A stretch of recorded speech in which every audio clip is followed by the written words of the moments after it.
freedom, man. That's what it's all about.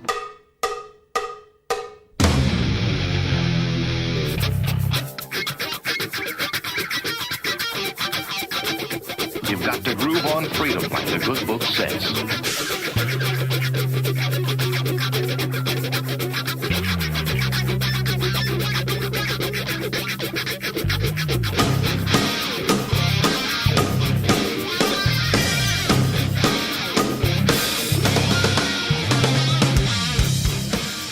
Welcome. You are listening to What on Earth is Happening. This show will discuss the topics of human consciousness, mind control, natural law, the occult, and all issues that affect the freedom of the people of Earth. What on Earth is Happening will endeavor to shine light upon the darkness of our world and to offer empowering solutions to the problems we face as humanity approaches its critical moment of choice. And now, here is your host, Mark Passio.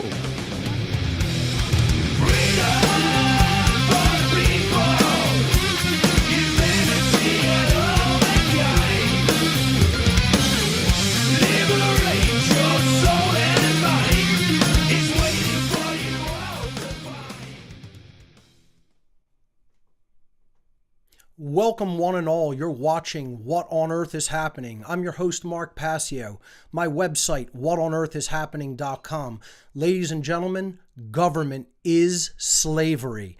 Thanks so much for tuning in to the new live streaming video format right here on whatonearthishappening.com. We're also simulcasting on Facebook Live, YouTube Live, and Vimeo Live. Welcome to the new format. We have a really great show planned for you here today. Today is January 20th, 2019. This is episode number 197. It's really, really great to be back. I've been out of the live broadcasting business for about 3 whole years it's been actually. And this show was conceived about 3 years ago, just as I went off the air in the original podcast format, the original internet radio format. And since that time, well, I've been working very hard to make a new format happen with a lot better production values, a live internet streaming video show. So many people really came together and helped out and donated and came forward to dedicate their time and skill to this endeavor. I want to first and foremost thank everyone who has made this show possible. From the time of conceiving it all the way to the point of bringing it into actual manifestation. Really, it did take that whole 3 years. And I want to thank the production crew, my producers. I want to thank the setup crew for all of their help. I want to thank everyone who donated to make this new format possible. And I want to, before we get into the material for today's show, I want to let everybody know how the new video format is set up. So as you can see, we have a beautiful new interface, kind of a dual window pane interface, where I'll be sitting down in that bottom left-hand corner.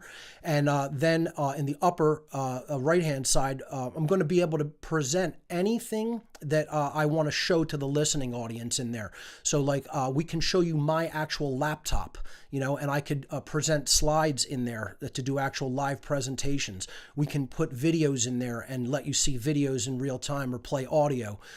So this is going to be a great teaching tool. It's going to be a great environment for being able to convey ideas to the listening audience, to the watching audience. So this interface I kind of came up with back about 3 years ago, and at the time I didn't have a production staff to help me with actually broadcasting it, and having to sit there and produce while you're actually delivering content looks very awkward. So that's why it took a while to reach out and find people who were willing to come and help. And boy, the people who showed up, I mean, they are absolutely invaluable, and I want to just thank them from the bottom of my heart for making this possible once again. So Basically, I want to go over a couple of quick introductory items. I want to let everybody know that I'll be speaking at Anarchapulco 2019 again this year. I spoke there last year in 2018. It went really great. I had a presentation on the main stage, and I had a workshop there that went very successfully. If we can switch over to the laptop view, this is, of course, the whatonearthishappening.com website. And what's great about this video format is I could show you things live in real time, whereas before I had to kind of just describe them and then, let people go up there and figure it out for themselves. But now I could show you exactly what I'm talking about on the website. So right here, there's a banner about me being a speaker at Anarchapulco 2019. So I'm going to click on that. Actually, I already did. I have it up in another tab. And this is the Anarchapulco website. You can check out all about the conference there. And there's a speaker page. Here's my speaker bio that's up there with many, many other speakers. I mean, so many great speakers going to be at this event this year. This is my page right here. You can click that, the little info guy there, and you can read my bio. And also there is a page about my workshop here. It's called Demystifying the Occult Revisited, Initiation into the Mysteries. This is actually going to be taking place right before the main Anarchapulco conference on February 13th. So if you click into the website, the Anarchapulco website through this banner, you can get tickets right there. It'll take you right to the tickets page, and tickets for my workshop are available right on the via the Get Tickets button at the top right-hand side right here on the workshop page. So hopefully I'll see a lot of people out at Anarchapulco this year. Great event, great conference. Looking forward to meeting with the other speakers and with people who turn out as attendees. I will be leaving for that on the 7th of February. So just want to very briefly let everybody know that we'll be doing 3 shows live to start this new video format off, and then I'll be heading down to Mexico. So I'm going to gauge whether to do shows while I'm down there through my laptop if I have an adequate internet connection. But basically the first 3 shows are going to be, this one and the 2 over the next 2 weeks. Then I'll be leaving. So there may not be shows for those, for weeks 4 and 5. And then I'll be doing shows after I come back from Anarchapulco, obviously.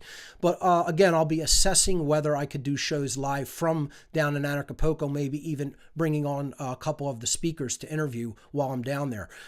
If that works out, you'll be seeing live shows from Acapulco, Mexico over those couple of weeks. If it doesn't work out and I'm unable to do it, we'll just not air shows for that week. Just to let everybody know what the topics are going to be over these first 3 shows back. The first show today is going to be called Where is Humanity at in Consciousness? And, I have a lot of slides planned for this. We'll be giving a whole presentation today on the air. And it's going to be just basically where I see the overall dynamic of human consciousness in the year 2019, in early 2019. So that's coming up on today's episode. Next week's episode, I'm going to be getting into what prompted my hiatus from live broadcasting and what I've been doing in the interim, in the 3-year interim since I've been broadcasting live on the internet. So it's going to be, next week's show is going to focus largely on me and the issues that went on during the hiatus and the projects that I did while I wasn't broadcasting live on the internet airwaves. And I think people will find that pretty interesting. A lot of people have been asking me a lot about that. So we'll be going into that in detail next week. I wanted to put a show together that kind of tried to put my finger on the pulse of where we're at this week. So I think people will find that valuable. The next week, so the 3rd show back, is going to be all about the ARC drive. The ARC drive is called the Amazing Repository of Knowledge. I'm going to briefly go to my website and show you the ARC page on the website. So I'm going to click this tab right here that says ARC, okay? And you could read all about what the ARC drive is. It's basically a 1 terabyte USB bus powered hard drive, okay, that I fill up with data from all of my research over the years. And that is a free offer. I ask basically for a donation for my time and effort. But if you want to take me up on the offer for the ARC drive, you just fill this form out and you can get the request the shipping instructions that way. Pretty stringent shipping instructions for very valid reasons, which I'll get into on the show that I do that is all going to be about the ARC. The third show back is going to be about why this is so important, how this fills in a lot of the gaps and fills in a lot of the blanks and puts a lot of the puzzle pieces together for people, and can help them to come to a level of completeness in their understanding, because there's a lot of gaps in people's understanding.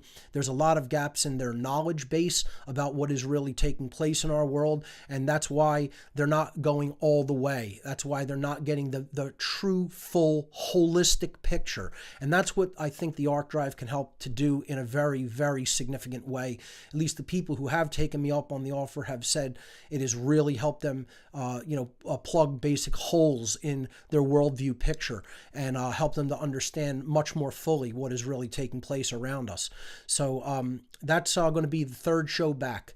And then we'll be getting into deeper material. We'll be going into much deeper into issues related with the occult and related with mind control and with human consciousness and how to really change it for the better.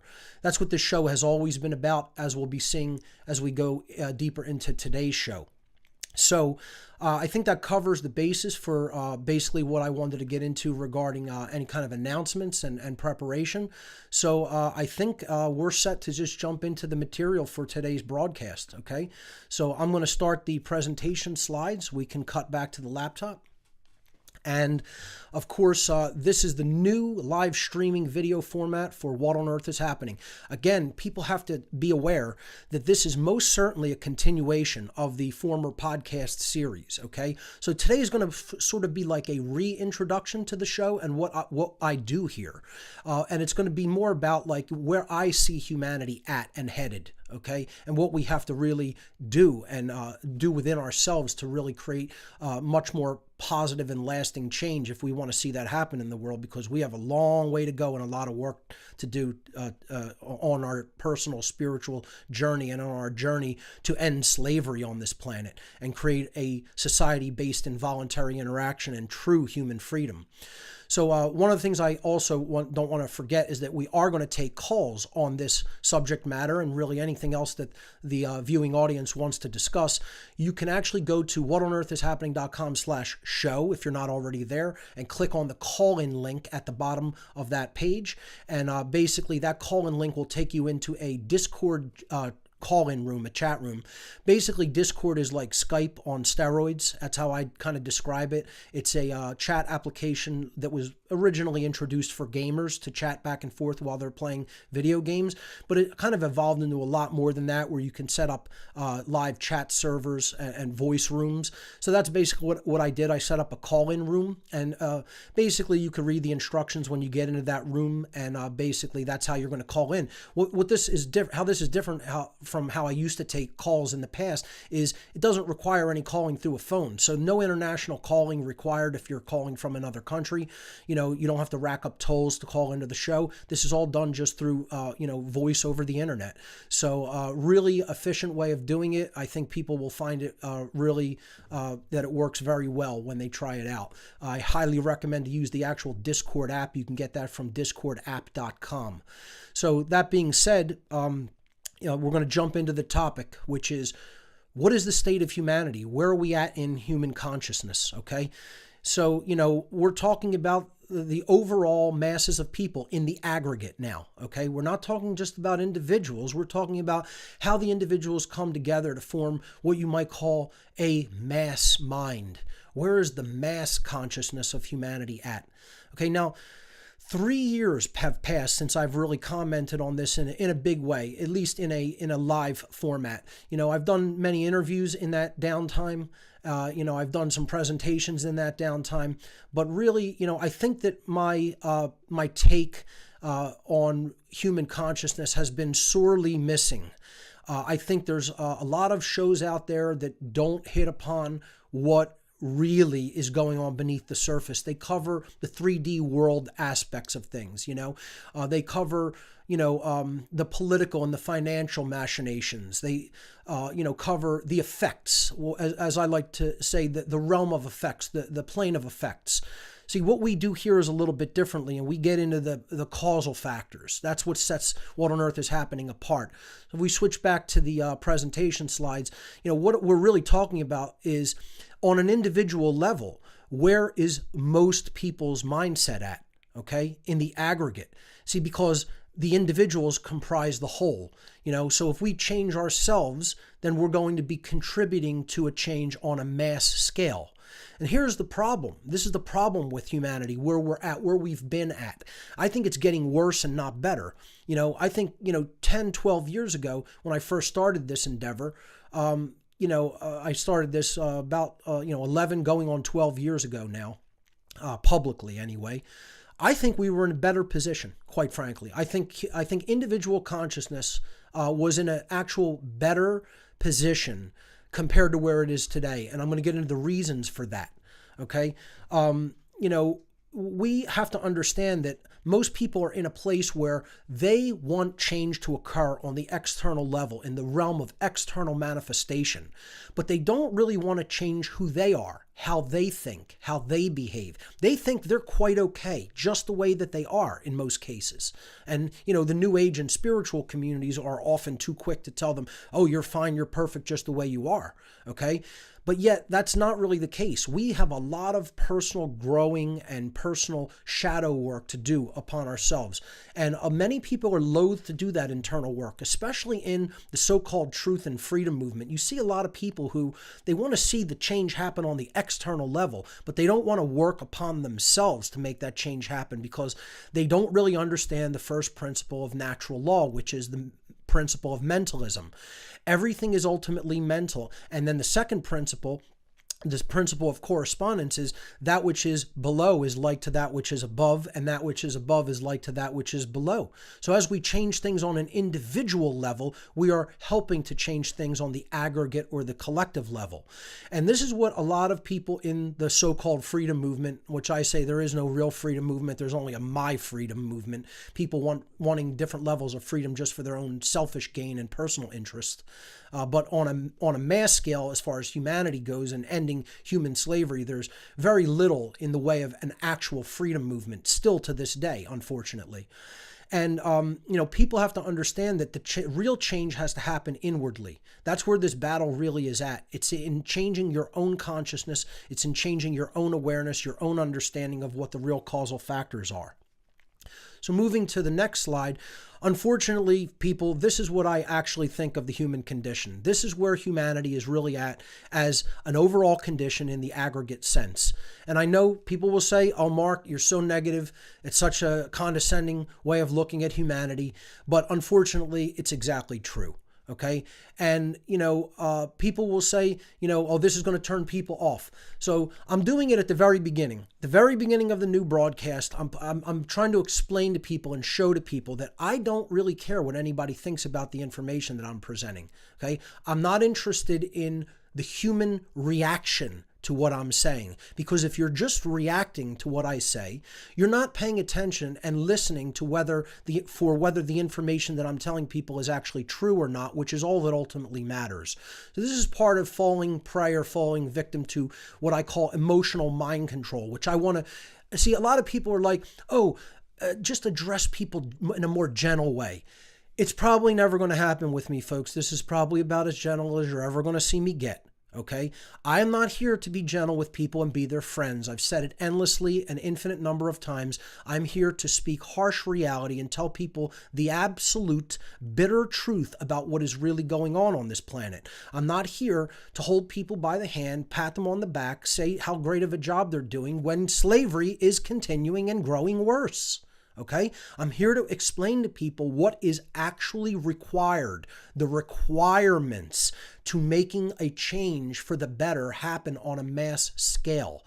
And I'm trying to explain to people that we are nowhere near that change in consciousness. We're nowhere near that paradigm shift. Okay, the factors that need to take place for it to happen are not even close to being present on any kind of a scale or factor that is required. Okay, so if we cut back to the slide, my tagline for this show has always been, get as offended as you like. Okay, I'm not interested in whether you find what I'm saying offensive. Okay, we're not here to engage in politically correct language. We're not here to tread very delicately with other people's emotional sensibilities. Okay, you cannot come to the reality or the truth about what is happening with your feels. Okay, you have to engage the mind. You have to engage logic and reason. You have to get your feelings out of the way. You have to get your ego out of the way. Okay, so see, I take a different approach to how a lot of people in the so-called spiritual community. I consider what I do highly spiritual. I consider it really delving into what the epitome or the essence of spirituality really means. And I do try to do that from a streetwise level. I'm not doing this from some pie in the sky, airy-fairy, seeing the world through rose-colored glasses level of spirituality. I think that's false spirituality. Okay, what I'm talking about is getting right down to the nitty gritty, getting right down to the meat and potatoes of things and saying things as they are unapologetically. And it's the viewer, the listener, it's their job to get their ego out of the way. It's their job to get their, skewed sense of emotions when it comes to what is being said out of the way and listen to what's being said. Be present, be in true present moment awareness and actually listen to what's being said instead of your interpretation of what's being said or instead of how you feel while it's being said. You have to listen for the veracity of it, and you have to do that with the logical part of the mind. Okay, and you have to do that feeling comfortable enough. I don't want to berate people completely because I know there's some people who are trying. What I'm going to try to do throughout this series, this new format, is tread a balance between being very honest and oftentimes stern about what's taking place versus trying to inspire people to do something to create change on a real world level. Okay, and I'm going to talk a little bit today about my personal frustration with the lack of advance in consciousness. Okay, so moving on in the presentation. What we really have to understand is that humanity is still in a place in consciousness, unfortunately, highly unfortunately, where they still are not at a level of awareness that they can tell reality from fantasy. They are still not at a level where they can pull the veil back and see reality for as it actually is. Very few people. And very few people have delved deeply enough into knowledge to be able to accurately do that. Okay, they pull back one veil and another one presents itself, but they're still not at the real world yet. Okay, and that's because they still lack the overall picture as far as the totality of knowledge that they need to take in is concerned. They have some disparate pieces of it, but they haven't drank deeply enough of the spring of knowledge in order to really put a full worldview picture together. So this has been a focal part of my work from day one, is helping people to get past the perceptions and the mental projections that they put onto the real world, and they're simply artificial constructs of mind. You know, this is part of knowing who we are. I'm going to talk a lot about knowing who we are and knowing who the enemy is. Critical factors of really creating change in the world. And in order to do this, you have to be willing to look at the truth no matter how harsh or ugly it is. And see, that's why people put these blinders on. That's why people throw up these veils of perception. And, you know, we have to be willing to strip all of that away, as painful of a process as that may be. And I think that's where this show sets itself apart. What on Earth is Happening has always been about looking at the harsh and ugly reality and being honest with ourselves about it. This is part of the first step of initiation, which I'm going to talk about, you know, because again, this show is all about the occult, ladies and gentlemen. And, you know, for new listeners, maybe new viewers, okay, that word might scare people. But that's what this show is all about. It's about the realm of the hidden. Okay, and it's about pulling the veil away from it to reveal what has been hidden from us. And that's what the word occult means, as we're going to be getting into. So I think this show does that very effectively. Pulls those veils back and I try to endeavor to get people to really be honest with themselves, because that's what we have to do. We need that level of honesty. Okay, again, my work has always made this huge distinction as one of the biggest factors of my work. It has always been about the distinction between the natural, or the world of the real, the actual inherent aspects of nature and reality, versus the artificial realm, the manufactured realm, okay? The realm of simply constructural thoughts and ideas that aren't necessarily in alignment with reality. They are just perceptions of things that can waver very drastically from reality. That artificial world of thought and the artificial realm of ideas, okay? See, the human imagination can be so very powerful in helping us to achieve our goals and helping us to envision a better state for ourselves. But it can also go the other way, and it can imagine all kinds of completely artificial and ideas that are not in keeping with or in alignment with reality whatsoever. And this is what I have always tried to, from day one, make this show about. It's trying to define and create a very real world distinction between the realms of the natural and the realms of the artificial. It's been a defining hallmark of my work, I feel. And that's where natural law comes in. Actual behavior as to whether it is in alignment with the laws of morality of the universe, whether an action causes harm or does not cause harm. And if it causes harm, it's a wrongdoing. And if it does not cause harm, it is an actual right. Then no one has a right to stop us from enacting. So, this distinction between the artificial and the natural, people really have to get into their minds as one of the defining characteristics of everything that we do here on the show. Okay? And that was the underlying basis for the whole natural law seminar that I gave that really, I think, put a lot of my work on the map. So the next slide is the other aspect of my work that I feel very, very, very few other researchers and presenters and talk show hosts are delving very deeply into, if at all. And that is the deep understanding of the causal factors that have led to the current human condition. See, we can describe the prison all we want. We could describe the prison endlessly, okay? But unless you get down to the actual causal factors of what put us in the prison, why we are in the state that we are in, okay? Describing all the aspects of the cage is not going to do very much in the way of getting you out of the cage, getting you out of the prison that has been built up all around us. And that's what I think, what on earth is happening, and particularly myself, I think that's what I do very effectively. I think that if you don't understand causal factors, you are always treating symptoms, okay? I liken it to a couple of things. I give a couple of brief anecdotes or analogies as to what it's like doing, okay? Imagine a human being continuously putting their hand on a hot stove and being burnt every time they do it and not learning from that, okay? And being like, why are my hands always burnt? I mean, what is going on here? And they don't understand, well, that's the causal connection. You put your hand on the hot burner, it's going to burn. It doesn't matter whether you believe that that's what's going to happen. It doesn't matter whether you want it to happen or not. It's a natural effect driven by the cause of you deciding to put your hand on the burner. Okay. And unfortunately, what humanity has become, I don't believe it's what humanity is from their nature level, from the actual underlying inherent aspects of the being, the individual human beings that comprise humanity. It's not our nature, but it is the condition of humanity that we have become sort of a retarded species.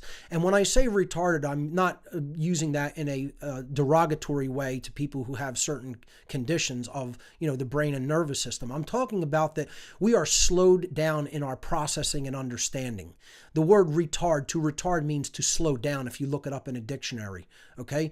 So to become retarded is to have become slowed down in our uptake, in our understanding of what the causal factors of reality are. We are like a retarded species, okay? Slowed down completely to a very slow level in being able to connect cause and effect. And that's the problem. That's one of the entire problems with humanity, that we have a very short-term vision when it comes to seeing what is really taking place, and then going back a little bit in time and connecting that with the cause that set that factor in motion.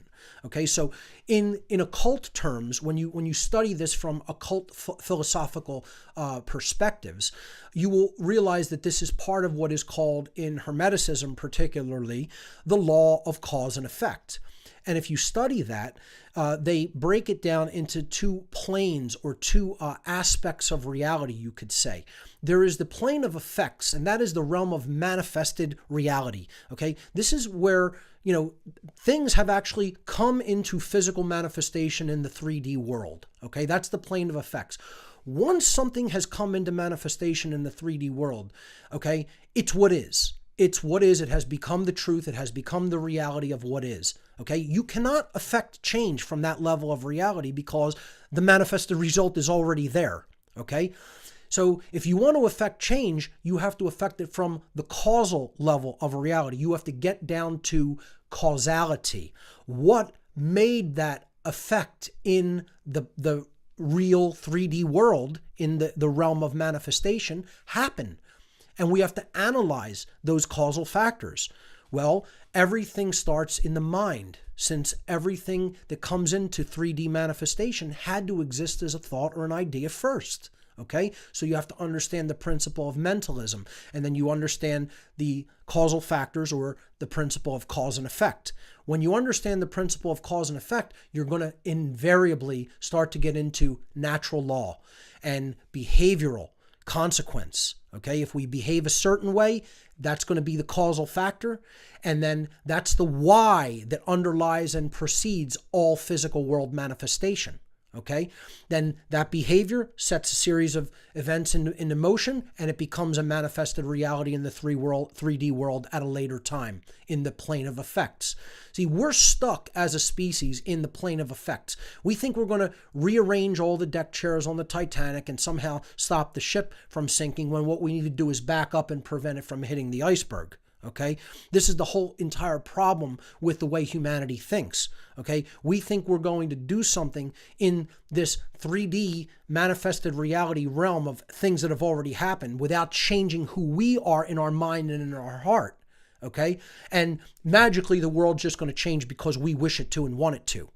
And reality doesn't work that way, folks. Sorry to burst your bubble. Get as offended as you like. Cry in your milk about it. Whatever you want to do.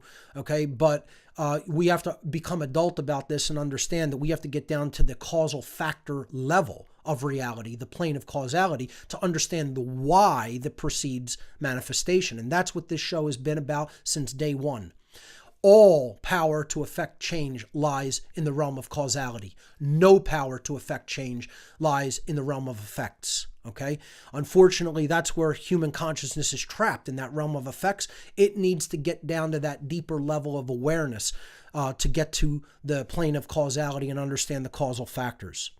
Another allegory I gave for that is, like, people think, well, I can continue to do what I have always been doing. Okay, I'm going to dry these clothes by pouring buckets of water on them, and they'll get dry. No, reality doesn't work like that. Okay, you could do that all you want, and you're never going to see the effect change. You could say you want that change all that you want, but you will never get it by continuing to do the same thing that has never gotten you that result. Again, that's the definition of being insane, or as I like to call it, being slow on the uptake, or being retarded as a species.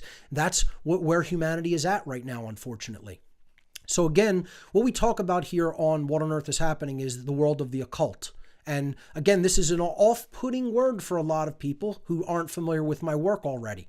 So as a brief reintroduction to the world of the occult, we have to stop seeing this as evil. We have to stop seeing this as how Hollywood often portrays it, because it's a nonsense worldview about what occultism really is, okay? And we have to realize that what the occult is a body of knowledge. It is hidden knowledge about our reality. That the control class, or as I call the hidden occult priest class, that are controlling everything and are the social engineers of our society, do not want people to understand. We are ruled by what I would call a sorcerer class, okay? And you have to not look at that in the terms of Harry Potter sorcery, okay? Again, Hollywood portrays this allegorically to dramatize it. Okay, what we have to understand is what a sorcerer is someone who knows the hidden laws of nature and the hidden dynamics of human consciousness and the human psyche. And they know that in very deep awareness, in fullness. And yet they have made the free will decision to, instead of uplift humanity and try to increase human consciousness by teaching that knowledge and spreading it in an egalitarian way to all of human society, they have chosen to hoard it for themselves, and in doing so, wield a power differential that is gained by their knowledge differential. Okay, so I'll say that again. The sorcerer class, or the priest class of the dark occult, as I call them, is wielding a power differential that they have come into by way of a knowledge differential. Okay, so I liken this to a very advanced psychologist, and that's what the occult is. It's very advanced human psychology. Okay, so if you have an extremely advanced psychologist that knows just about everything there is to know about how the human mind works, and he develops a hatred for someone for whatever reason it may be, and the other person has no idea about their own psyche, has no idea about their own mental, emotional, and spiritual development, how much of a number do you think that extremely advanced, maybe the most advanced psychologist on earth could do to someone who has absolutely no clue about themselves and has not looked into psychology one bit for one moment of their lives, if they were so inclined to really do a number on that person psychologically? Well, that's where humanity is at, because humanity is that person that has no idea about its actual self, and the control class, as I call the dark occult priest class or the sorcerer class, that is engaged in social engineering and mind control practices, is that advanced psychologist who has that level of knowledge and is wielding it for their selfish purposes, for their purposes to dumb down and to control. Okay? And that's what we have to understand the occult is. It's just knowledge that anyone can take in. And if they take it in, they will level the playing field. That power differential will go away because that knowledge differential, that knowledge gap will be leveled. That's what I'm trying to help move humanity in that direction. That's what I'm trying to help do here on What on Earth is Happening, and have been since day one. Okay, so let's look at a working definition of what the occult, the world of the occult and occultism is in the next slide. So occultism is actually the study of the hidden laws of nature, specifically those laws which are at work in the invisible, mental, and spiritual domain, far more than the laws that are at work in the visible or physical world. Okay, so we're talking about laws that actually govern human conduct. Okay, we're talking about laws that bring to us the result of what we put out into the world, and then we are going to have to live that result as far as our human experience goes. Okay, so the universe in that sense acts like a huge mirror. It's a mirroring process of what we put out, we ultimately get back from creation and from the universe itself in the form of experience. And that's what the whole process is, understanding how to change our behavioral free will choice, okay? And then align our behavior to the laws of morality so that we get the result that we say we want, which is freedom, peace, order, justice, etc. Okay? So that's what that's what we're talking about when we talk about studying the world of the occult and the occult laws of nature, the hidden laws of nature. Okay? So therefore, occultism involves the acceptance of a much wider worldview than that which is ordinarily taken by the everyday human being. We have to expand our worldview into understanding the world is not some just mechanized machine of pure matter and materialism. Too many people are locked into that Newtonian scientismic worldview. And that's exactly what it is. It's scientism. It's not science. And it's actually been proven an inaccurate paradigm or an inaccurate worldview of the universe for over 100 years easily. And yet many people still accept the Newtonian paradigm of materialism as being accurate, and it most certainly is not.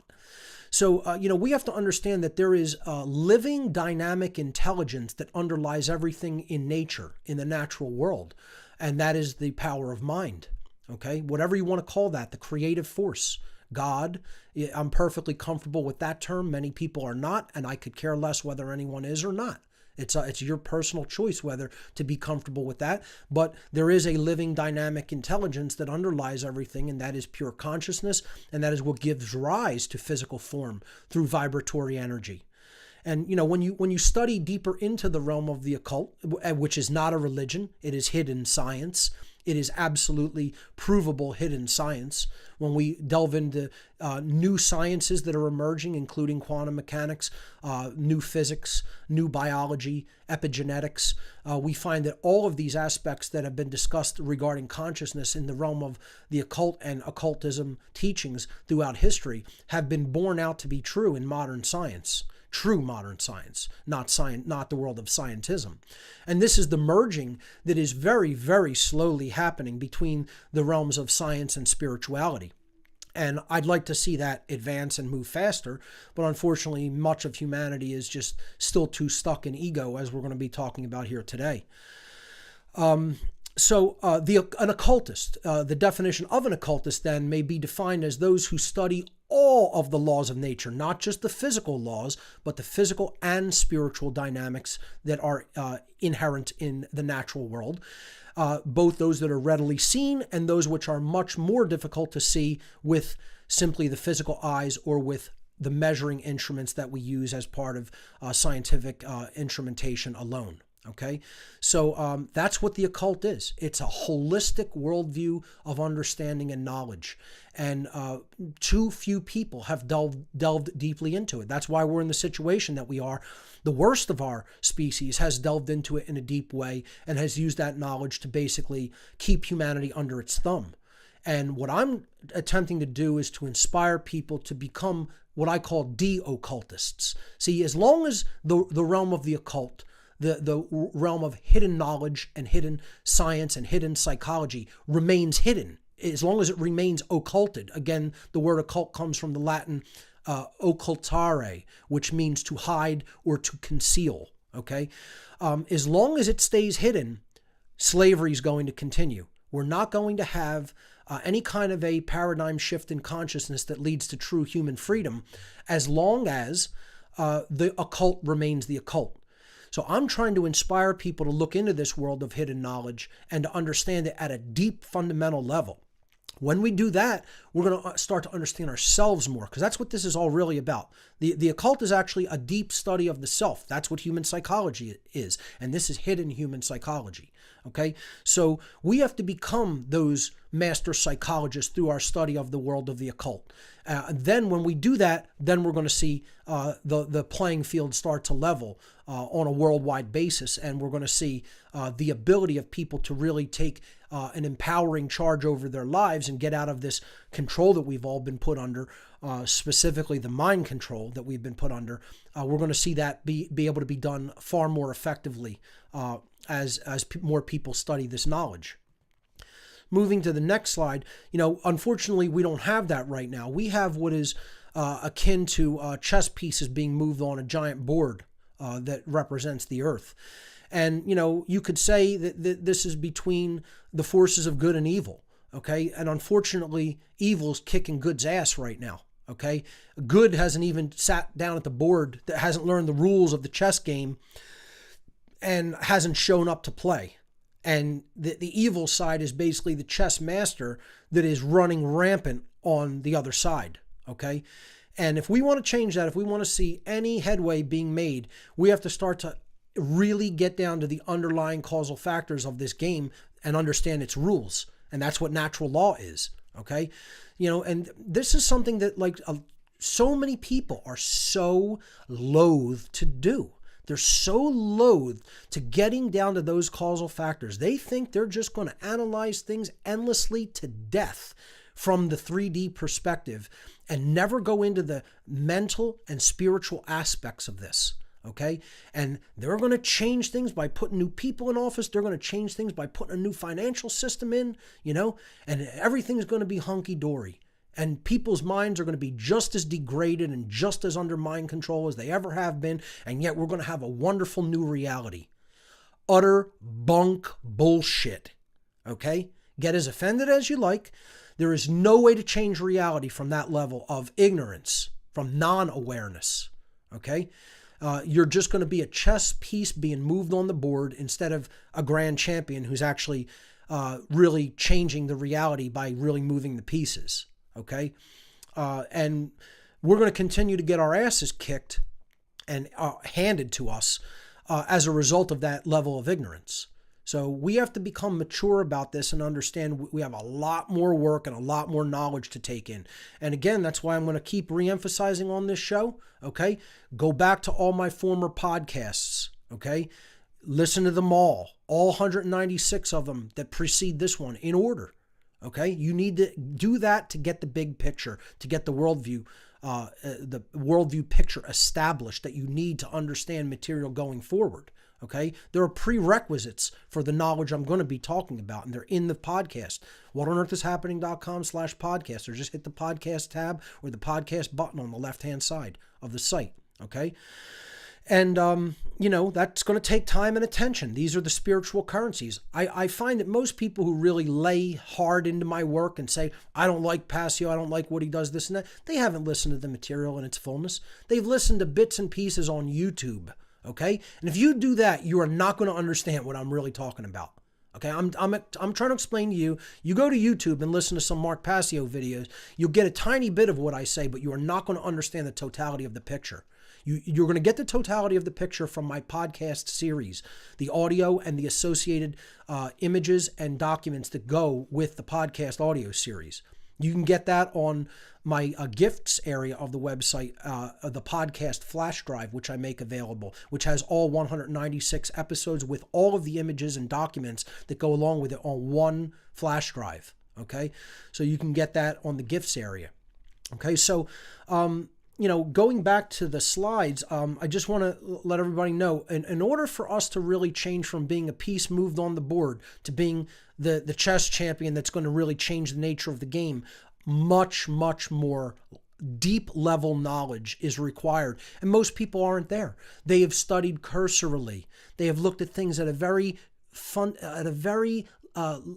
non-deep, non-penetrating level that is just skirts the periphery of things. And then they make the mistake that I'm going to now try to reach out to other people with what I think I know that I haven't really studied in it all of its fullness and make a big change. And that's a big mistake to do. Get yourself in the position where you've gathered the grammar and you've developed the understanding to know what it means first, and then exercise your rhetoric or put that out into the world. So where is humanity at in consciousness? We're still under mind control, deep mind control. And folks, let me tell you something. Everybody's like, oh, well, we're making progress. More people are waking up daily. That may be true, but percentage-wise, I don't think things are changing that much. I think things were better back in 2007 when I really started doing this type of work than they are today. I think there were more people questioning things. There were more people that were tuning out of the mainstream media. There were more people that were questioning 9/11, okay, and what really happened on that day. And today, the mainstream media has ramped up its efforts. And people are going to say, oh, people don't really pay attention to television that much anymore. Well, that's partially true, and partially that's not where the entirety of mainstream media is at, okay? It has moved to the realm of the internet. It is censoring things on the internet, as I'm going to talk about. We have to understand at a very fundamental level that they've ramped their efforts up tremendously to continue the brainwashing, to continue the social engineering, to continue the propaganda coming out of the television and the internet, okay? And we have to understand that we're not as a society, anywhere closer to really truly freeing our minds and getting it out of what the control class, how the control class wants us to think. Okay, nowhere closer to doing that than we were a decade ago, more than a decade ago. I think we were in a better position then. Technology has advanced, the reach of media through the internet has advanced, and most people are still connected, their minds are still connected to these sorcerers' worldview, okay? And they have us on their strings like puppets. And we have to break that chain, those chains. We have to break that connection, okay? Shut off that signal and delve really into powerful works that can help us to understand deep moral philosophy. Okay? We have to understand natural law at a far deeper level. There's so many moral relativists. The amount of moral relativism is mind-numbing. It's spiritual cancer, as I like to call moral relativism. So many people think, oh, we get to make up what right and wrong are, and it's perfectly fine if something's perfectly okay to do in one place, and in another place you could be thrown in a cage for doing the same behavior. I mean, this is utter sheer nonsense that people have to get their heads out of the muck and believe that we make up rights. Human beings make up rights. This is what actual people in the so-called freedom movement believe. And they think they're going to free themselves up as a result of continuing to think in the gutter. It's spiritual gutter cancer, okay? You might as well go lay in a sewer, okay, rather than think like that, because that's exactly what it is the equivalent of doing, okay? And who continues to propagate this worldview? The media, the so-called mainstream media, the established media that are the enforcement arm in the mental sense of the sorcerer control class. That's what's depicted here by there's this one hand controlling the media talking head, and then he's controlling everybody else like a puppet. But that sorcerer that you don't see is behind the scenes, who's really, really directing what's going on to get that information, that poisonous information out there to the public. And, look, so many people still don't get this. There are people who are going to be listening today that are like, yeah, we get this, Mark. Not a lot of people really get this in society. Most people still trust the media, okay? We're not, we are not as advanced as we think we are, because a lot of us talk to each other about this. So many people believe that the media is doing their best to try to bring the truth to us. I was actually in a pub with a friend, and we got into a discussion about whether people are waking up or not. And I asked her, I'm not going to mention any names, I don't know whether anybody wants their name public, but I asked this person, please go around to people in this pub right now and just, if you want to do it, if you want to do a little social experiment, and she said, yeah, I'm willing to do it. So just ask them, do you think the people who are members of the mainstream media are really doing their best to try to bring truth to the American public by their broadcasts and what they put on the air? She went around to everybody in this pub, and every person said, yes, they believe that they are trying to do their best to get the word out about what's really going on to the American public. Can you believe it? That's where we're at in consciousness. That's exactly where humanity is at in consciousness. If you don't think so, you are exercising a skewed perspective because you know that that's not really true. And most of the friends that you hang out with know that it's true, that it's not true. Okay? So we have to stop trying to ascribe our level of consciousness to other people or to the bulk of humanity. Okay? Because we're never going to be able to put our thumb accurately on the pulse of where humanity is really at and be honest with ourselves and have an accurate understanding. If we're going to gauge this dynamic by how we ourselves, who already understand a little bit about what's going on in the world, and our friends, our circle of friends that we choose to be around, currently think. Because we're either all the way awoken or partially awoken, and the average body of humanity is nowhere near that state of consciousness. And that's what the great work is to do, is to help to wake those people up. Okay, it's not just about waking ourselves up and helping our own consciousness and our own condition, but it's about reaching out to other people with knowledge and helping them to understand what we have come to understand. And we do that most effectively when we gather that knowledge in its complete form. So, what's happening now is, as a small group of people are waking up in the aggregate sense, and they are basically positioning themselves as potential mavens to reach out to other people and to help change their consciousness through what they put out on social media and on video sharing sites and on websites in general.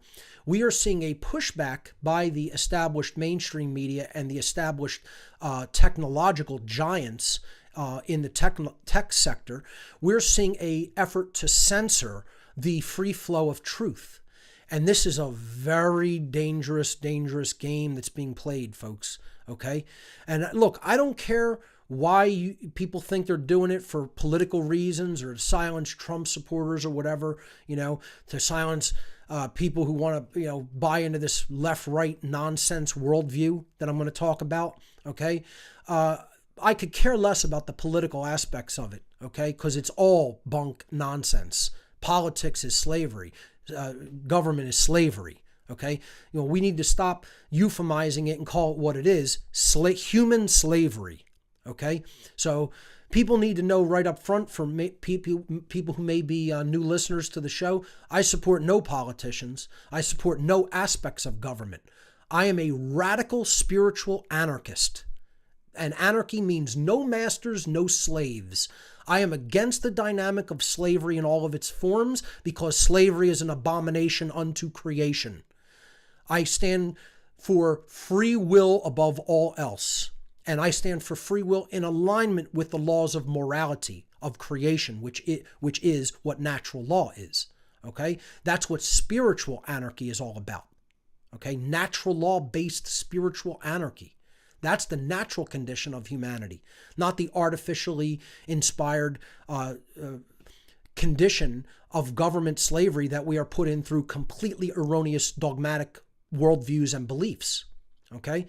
So what's happening right now is to try to suppress and keep a lid on top of the emerging worldview of true spiritual anarchy.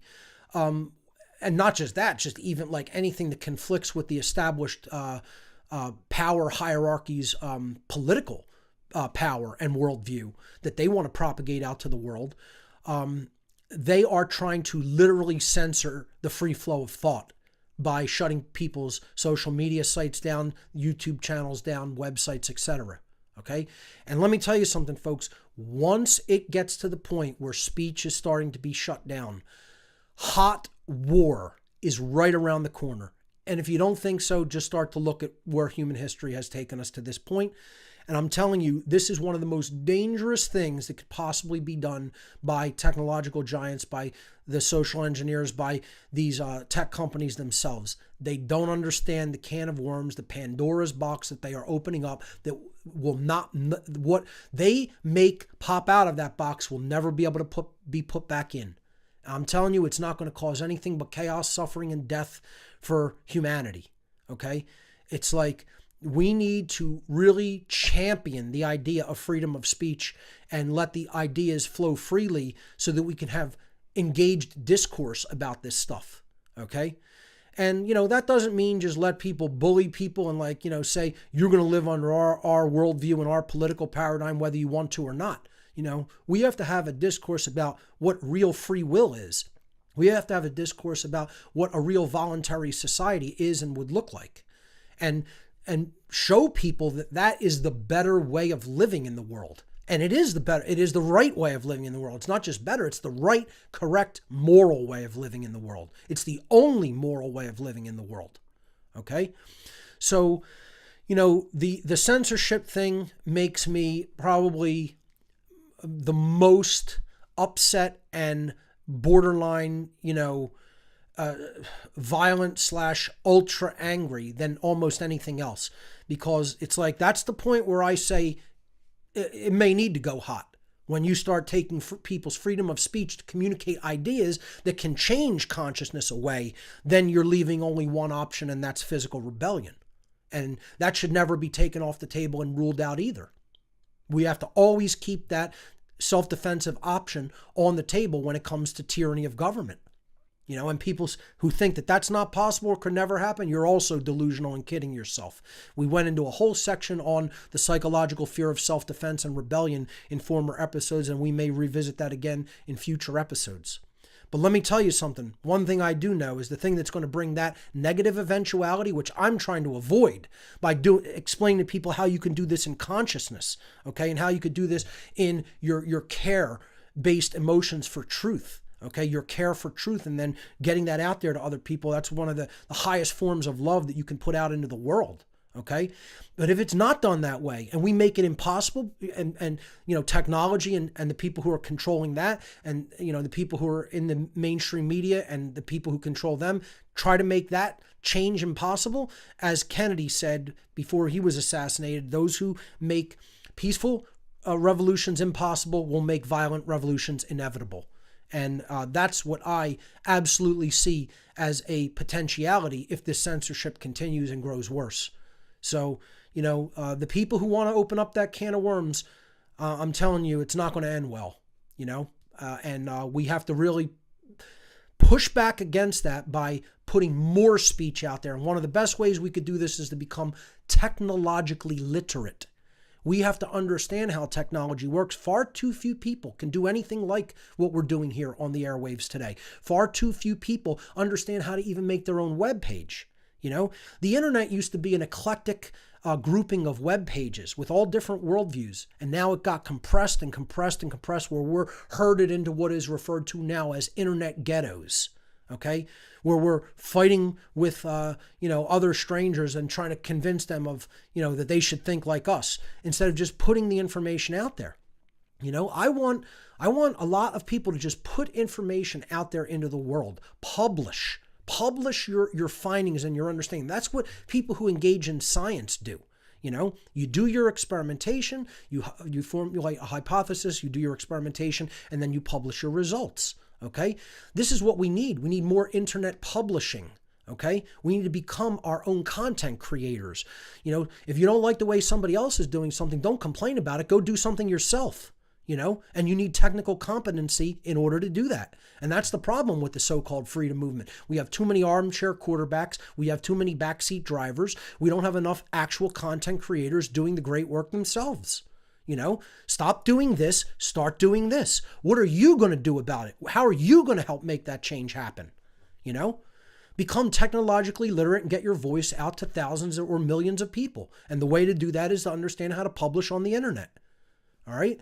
So I'm going to be doing a whole series on that called How to Become the New Media. It might be a webinar series separate from the What on Earth is Happening video broadcast. We're going to see how we're going to work that in future, in the future. But I have a whole seminar plan called How to Become the New Media, where I'm going to teach people software. I'm going to teach people how to do stuff like this. Okay. And, when you become technically competent, then the power of publishing, the power of, creatively getting your ideas out there to other people is entirely in your hands. Okay. I look at Facebook and YouTube as like, these are canvases that these people have handed you and said, as soon as you paint something on the canvas that we don't like, we're going to pull the canvas away from you. Okay. A website is a little bit different than that. Your personal website or your personal domain, it's your canvas. You're paying for the service. You could publish, essentially whatever you want up there, and nobody has any say about what content is published there. Okay. So, it's a lot freer of a vehicle of expression when you know how to publish yourself on your own website. That's what I would love to see a lot more of rather than the Facebook commandos that I'm going to talk about. Okay, so another deep aspect of my work that I want to reemphasize, I'm going to be getting into, and that is to know the self and know the enemy. And the other is going to be, what is the process of initiation? Okay, so this is a quote from Sun Tzu's book, The Art of War. He said, if you know the enemy and know yourself, you need not fear the result of 100 battles. If you know yourself, but not the enemy, for every victory gained, you will also suffer a defeat. If you know neither the enemy nor yourself, you will succumb in every battle. Brilliant words, regardless of what you think of the individual who wrote them, regardless of what you think the purpose of what the writing was about. That's not what I'm here to discuss in this slide. I'm discussing the idea of that real victory in any battle, particularly a spiritual battle that we are engaged in now, comes from deep knowledge of who we are and deep knowledge of the factors that we are up against. Okay, and often they're really one and the same, because the enemy is just a reflection of the negative aspects of what's really going on inside of each one of us at the aggregate level when it all comes together and is all taken into account. Okay, the more we work upon those shadow and dark, negative, so-called negative aspects of ourselves, and bring those to the surface, and really understand what are the driving factors behind them through shadow work, we are going to understand ourselves better, and as a result, we're going to understand what we are up against, the enemy, the so-called enemy, much better. Okay, and what he's saying here is, if you only have half the picture, right, you're going to lose at least half the time. Okay, so in the spiritualist communities, the so-called New Age communities, right, they only have half the picture. The picture that they have is they do have a pretty decent understanding of self, right? They understand consciousness at an accurate enough level. Okay, they could go further in that and understand really what the real paradigm shift, the aspects of the real paradigm shift that need to take place are. Okay, but what they don't understand is who the enemy is. You go to some spiritualist communities, you go to like maybe a New Age expo, let's say, you ask people, oh, are you politically engaged? Do you believe in the Democratic or Republican parties? And they'll tell you, yeah, they believe in politics, they believe in government. They don't understand who the external enemy is. They don't understand that there is occult sorcerers that are driving the whole political dynamics, and that really are entrenched in power behind the scenes, behind the deep state. They don't get that the world is run by this religious priest class. They only understand the spiritual aspects of it. So they don't know who the enemy is. Okay? Now, not just that, the enemy is those who are ignorant of how that power dynamic really works. That's the real enemy. Ignorance is that real enemy. And they're not even aware of how ignorant they are of those factors. And they think it doesn't matter in many cases. So they only have half the picture, if that. Okay? And therefore, they're going to succumb half the time in battle, in spiritual battle. Then you have the other side, the other aspect. So I'm going to get into this a little bit in my Anarchapulco talk. My main presentation is going to be Anarchy and the Occult Part 2, Religion versus Initiation. Okay, so I'm going to get into this dynamic in this, where the people in the anarchist community or in the freedom community in general, they have the other half of the equation. They tend to know more about the conspiratorial aspects of reality, if you will. Okay, they tend to know more about, there's people behind the scenes of entrenched politics that are trying to make the world, build the world in their own image and likeness. Okay, and become gods and rule everybody. Okay, they get that power aspect of things, but what they lack in a very big way, in a very pronounced way, is they lack the spiritual understanding. They lack the understanding of self. They may know a lot of aspects of who or what the enemy is, but they have a different aspect of ignorance, which is the real enemy. And their ignorance is in their spiritual understanding of self and consciousness, and the underlying causal factors regarding natural law and how that brings to us the consequences of our behavior. The spiritualist community understands that a little bit better than the anarchist community or the politically engaged freedom movement. Okay, we have to blend these and merge the two so that we take the left brain anarchists and their understanding of the 3D aspects of what's going on and bring them together with the right brain spiritual community that has an understanding of the consciousness aspects of what's going on, and bring that all together in a holistic way so that we truly know the self and the enemy. When we do that, then we're going to make some headway into creating a world based in true voluntary interaction and true freedom. But not until, because we only have half the picture or the other. Okay, and some of us have none. The bulk of humanity doesn't know who they are or who the enemy is. Okay, I'm only talking about the halfway awakened, collective groups that have somehow taken a collective identity and called themselves, anarchists or the freedom movement or the spiritualist movement or the New Age community, etc. Okay, halfway in their understanding at the very best, and that's not going to get it done. It's never going to get it done. Okay, so again, this is part of what the ARC helps with. This is part of what my podcast series helps with. And, obviously I'm not the be all and end of it. You got to research all these other researchers that I point people toward, and develop a very eclectic, holistic understanding from eclectic knowledge, eclectic sources. That's what the key to effective research and understanding is all about. So moving on to the next slide, another hallmark of this understanding that we have to develop and the process that we have to go through to get there is another thing that this whole What on Earth is Happening series of information really focuses on as a central theme, and that is actually initiating ourselves into deeper levels of knowledge. Okay, what I call here on this slide occult initiation, or truly beginning the spiritual journey. Initiation just means starting something. You've initiated it, you've put it forth, you've set it into motion in the world. You have started, you have begun. One of the things that I told people in the past from my work in the dark occult, again, for people who do not know that background, my personal background, I was involved with some of these sorcerers, with some of these mind controllers, with some of these Satanists and dark occultists, okay, who are really running the show behind the scenes in the true entrenched aspects of power, not the visible ones that they let you see on the TV screen, okay?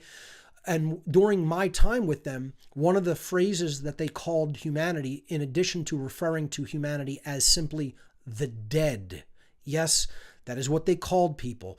They don't call them the masses, the sheep, the hordes of humanity. They refer to human beings as the dead, is one of the phrases that they use, believe it or not, okay? And as horrible as that may seem, it is largely accurate because they see consciousness as a threefold manifestation of our thoughts, our emotions, and our actions. And if you aren't building an ability to think, okay, and you're dwelling in total ignorance, well, the thought aspect of consciousness is largely destroyed or inactive. And if you're not truly feeling from a heart-based level, and understanding, that what we are doing or not doing is actually affecting other people in their lives and creating suffering, then you're not really using your emotions to care enough about the truth and what's going on, and so you're dead at a heart level. And certainly most of the people who engage in the dynamics of ignorance and apathy like that aren't doing anything to create real world change. And so they are in a state of laziness and cowardice, often the two states combined, and therefore their actions aren't really present. And so when all of those aspects of consciousness are not active or deadened, they look at it like you're not really alive. You're a being that has actually undergone spiritual death. So they call them the dead. That is their actual rationale. We're not doing anything to actual people. These aren't even people. These are dead. They're dead husks. They're shells, that had the potential for the development of a soul, but didn't utilize any of that potential and have just let themselves wither and die before they've physically died. Folks, I wish I could say it weren't true. I wish I could say, when I heard their rationale for this, I couldn't just go, you're completely and utterly wrong. That's not humanity. That's not where we're at. Because it is where we're at. And what the first step of initiation, as I'm going to talk about here, is don't lie to yourself. Be honest. Stop lying to yourself. This is why people hate my message in many cases. That's why they can't really hear what I'm saying. They hear the physical tones of my voice, but they can't really incorporate the understanding of it, because what I say, because it is dark and ugly, they feel it cannot be true. Okay? So they're not really looking for the veracity in the statement. They want to react emotionally, have a visceral emotional reaction, but not really hear what's being said. Okay? This is the state where humanity is really at, unfortunately. And I wish I could say different. But I don't want to blow smoke up your ass and lie to you. And that's why I don't lie to myself about it. Can it change? Yes. Possibility and potential is always there. Will it change? That's up to the human will. Okay, that's up to what will we do about it. And that's what I'm trying to inspire. So again, I'm trying to tread this medium, or, this, balance point between being honest with you, and that is ugly, versus saying we're actually still today in a position where we can actually change this and do something about it. Otherwise, I wouldn't come back on the air. If I thought nothing could be done, I would just shut up and let the chips fall where they may. We can still drive this evolutionary progress forward if we engage ourselves and enact our will. Okay, so this is done through what I refer to as occult initiation. And these were it was a five-fold process. And this was done in conjunction with the five senses and then the three elements of the trivium: knowledge, understanding, and wisdom, and then the four elements of the quadrivium, which was arithmetic, geometry, music, and astronomy, the quantifications of the trivium, the ability to actually quantify knowledge and measure it and gauge it and filter it, etc., process it. So let's look at these steps of initiation. Very important. I'm going to be covering this in my workshop at Anarchapulco as well. The first step, stop lying.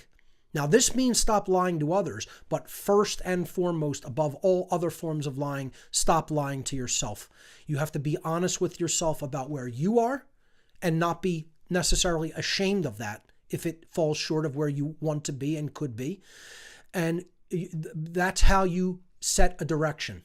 You are honest with where you are at, okay? So let's say you have health to work upon. You know, you're not where you want to be physically. There's always the ability to say, here's where I'm at. I'm going to be honest, and I'm going to get to here. I'm going to work on that. Then you could say, I'm going to psychologically improve upon myself.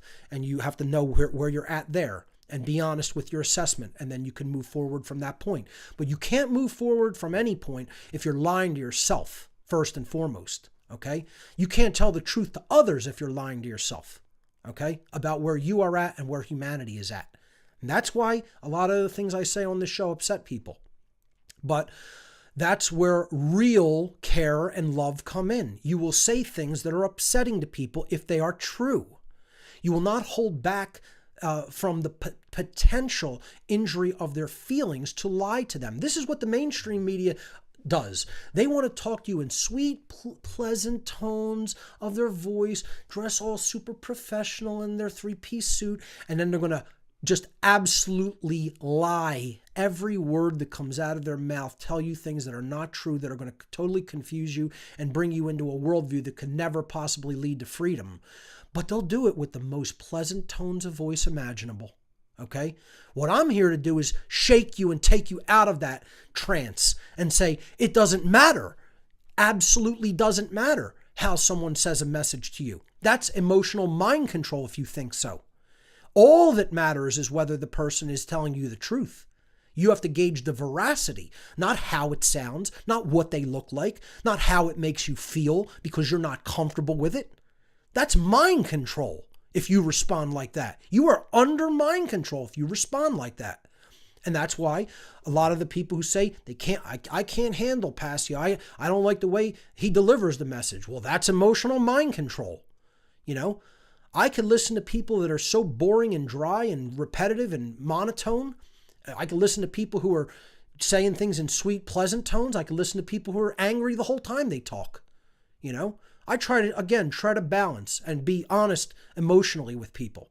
All right. But I could hear it anyway. And all I'm listening for is it accurate? Is it true?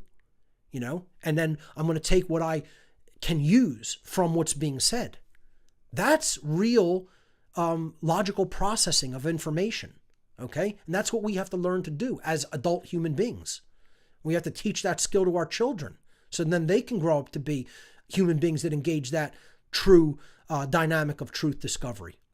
All right, so the second step of the initiatory process is stop dreaming. This means stop engaging in cognitive dissonance. So like the first thing, lying, that's saying that the world is some other way than it actually is, right? This second step is stop believing that the world is the way you think it is and look at it for as it actually is, okay? So dreaming means that you are seeing the world as you want it to be instead of actually how it is. And this is what a lot of people do. They think that the world is exactly how they envision it to be versus looking at it from an objective viewpoint, an objective perception, okay? And they want to see it as they feel that it is instead of actually how it really is. And that's holding these two contradictory ideas in your mind at the same time. Your perception of how something is, even though it's inaccurate, versus the reality of how it is, and then that are completely at odds with each other, and yet you hold those viewpoints simultaneously. That is dreaming. It's called magical thinking. magical thinking, believing the world to be what you want it to be versus or instead of how it actually is. It's been called in psychological communities cognitive dissonance is the term for it. So we have to stop engaging in cognitive dissonance. The third aspect of occult initiation, or becoming someone who has started truly in earnest, started the spiritual journey, is to learn how to think. And as simple as that term may be, there is so much involved in it. Okay? This means how to really logically engage in the process of truth discovery. And this is done through the eclectic gathering of information. That is the knowledge step of the trivium process. The three-way path to truth is what trivium means. Then processing that data and coming to an accurate understanding of what it means, which is the understanding process. Okay? And then outputting that back into the world to teach others. Okay, that is the wisdom process. It is what we do with what we know and doing the right thing with what we have come to know and understand. Okay, so that is the wisdom aspect of the trivium process. Knowledge, understanding, and wisdom. Okay, and this is the process of truth discovery that was taught in the ancient mystery traditions in the ancient world, that come to us today through what is known as the classical liberal arts education methodology, as opposed to the new communist-based and socialist-based, outcome-based educational system method, which is taught in public schools throughout the world today.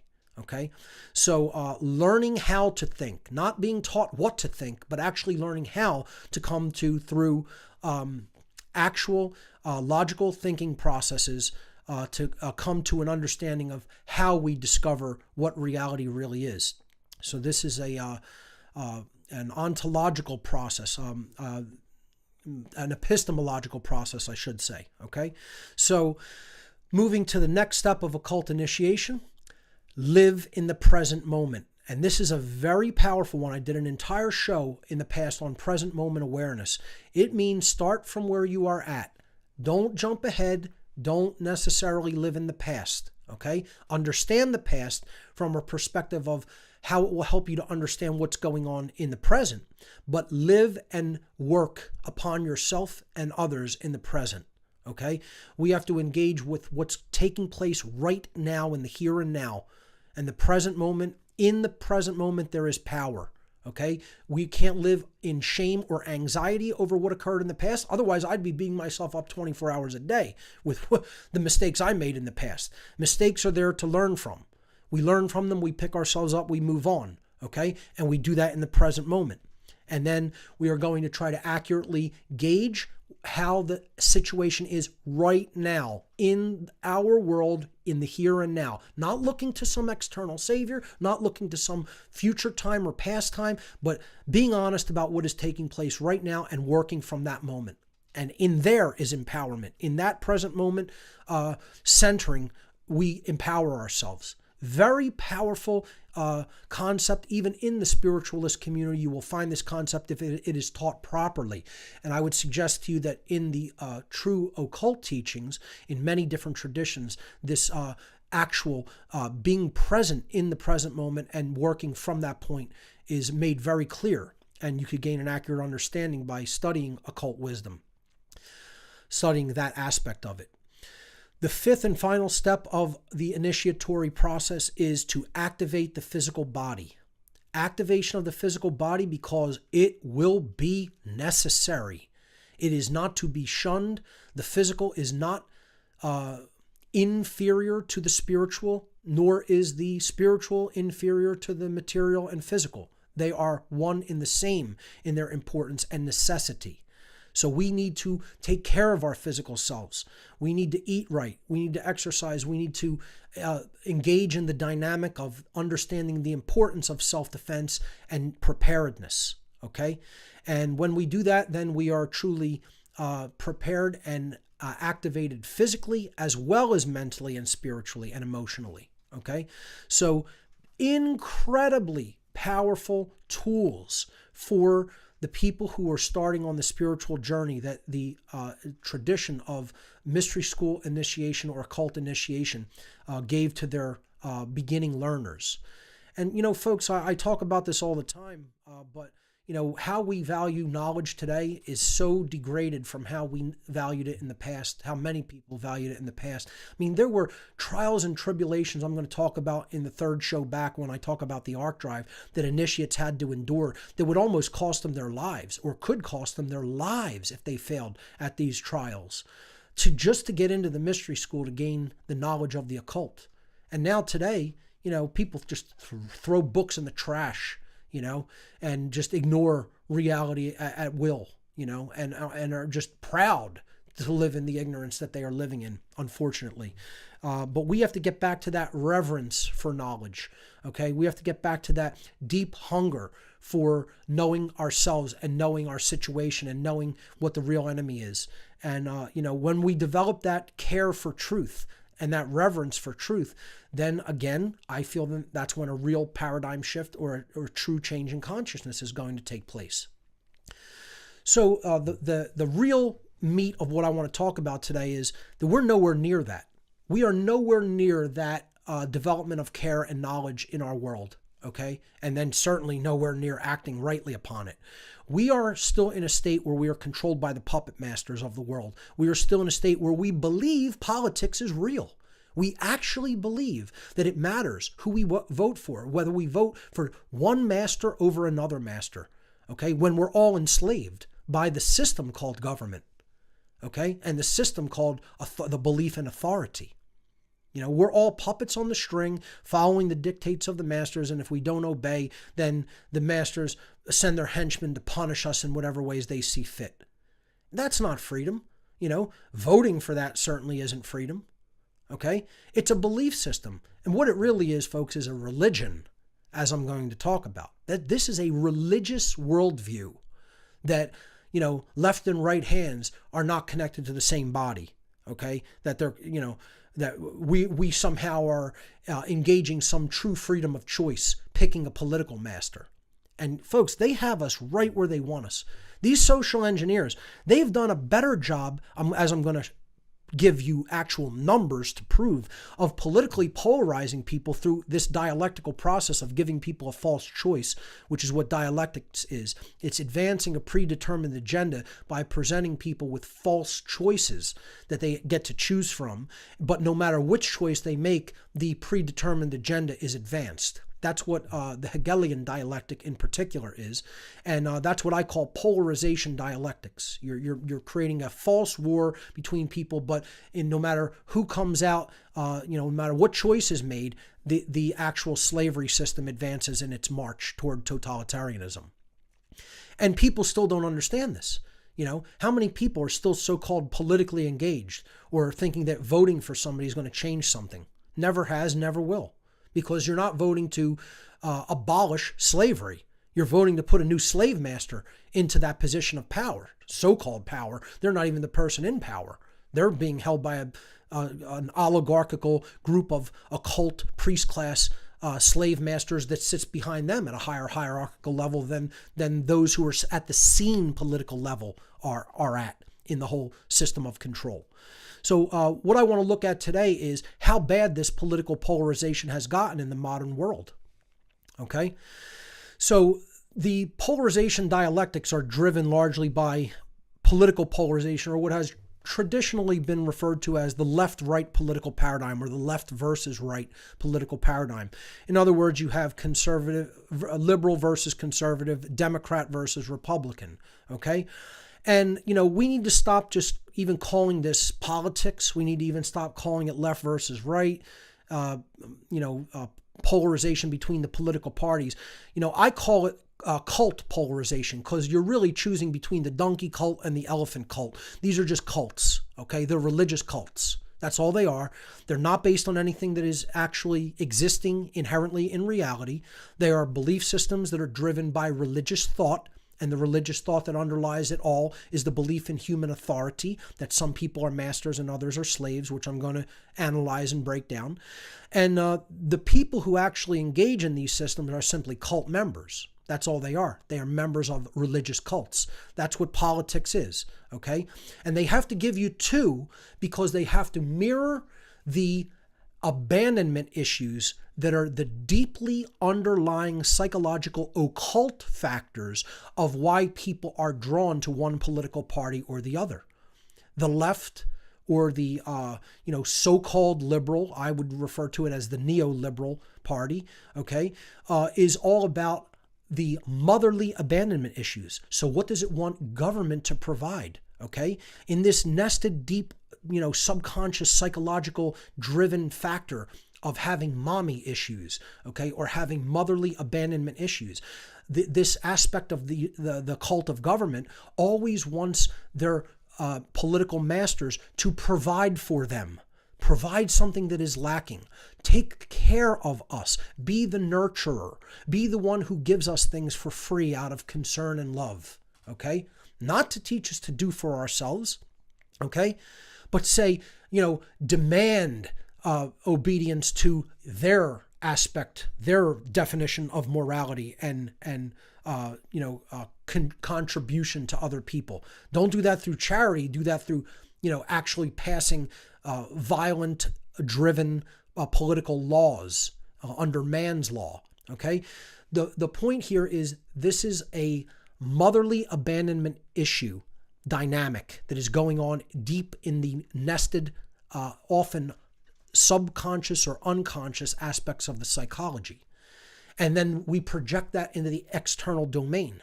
And then we want government to become the mother that was either lacking or absent, okay, that we found lacking in our own developmental lives or absent in our developmental lives, okay?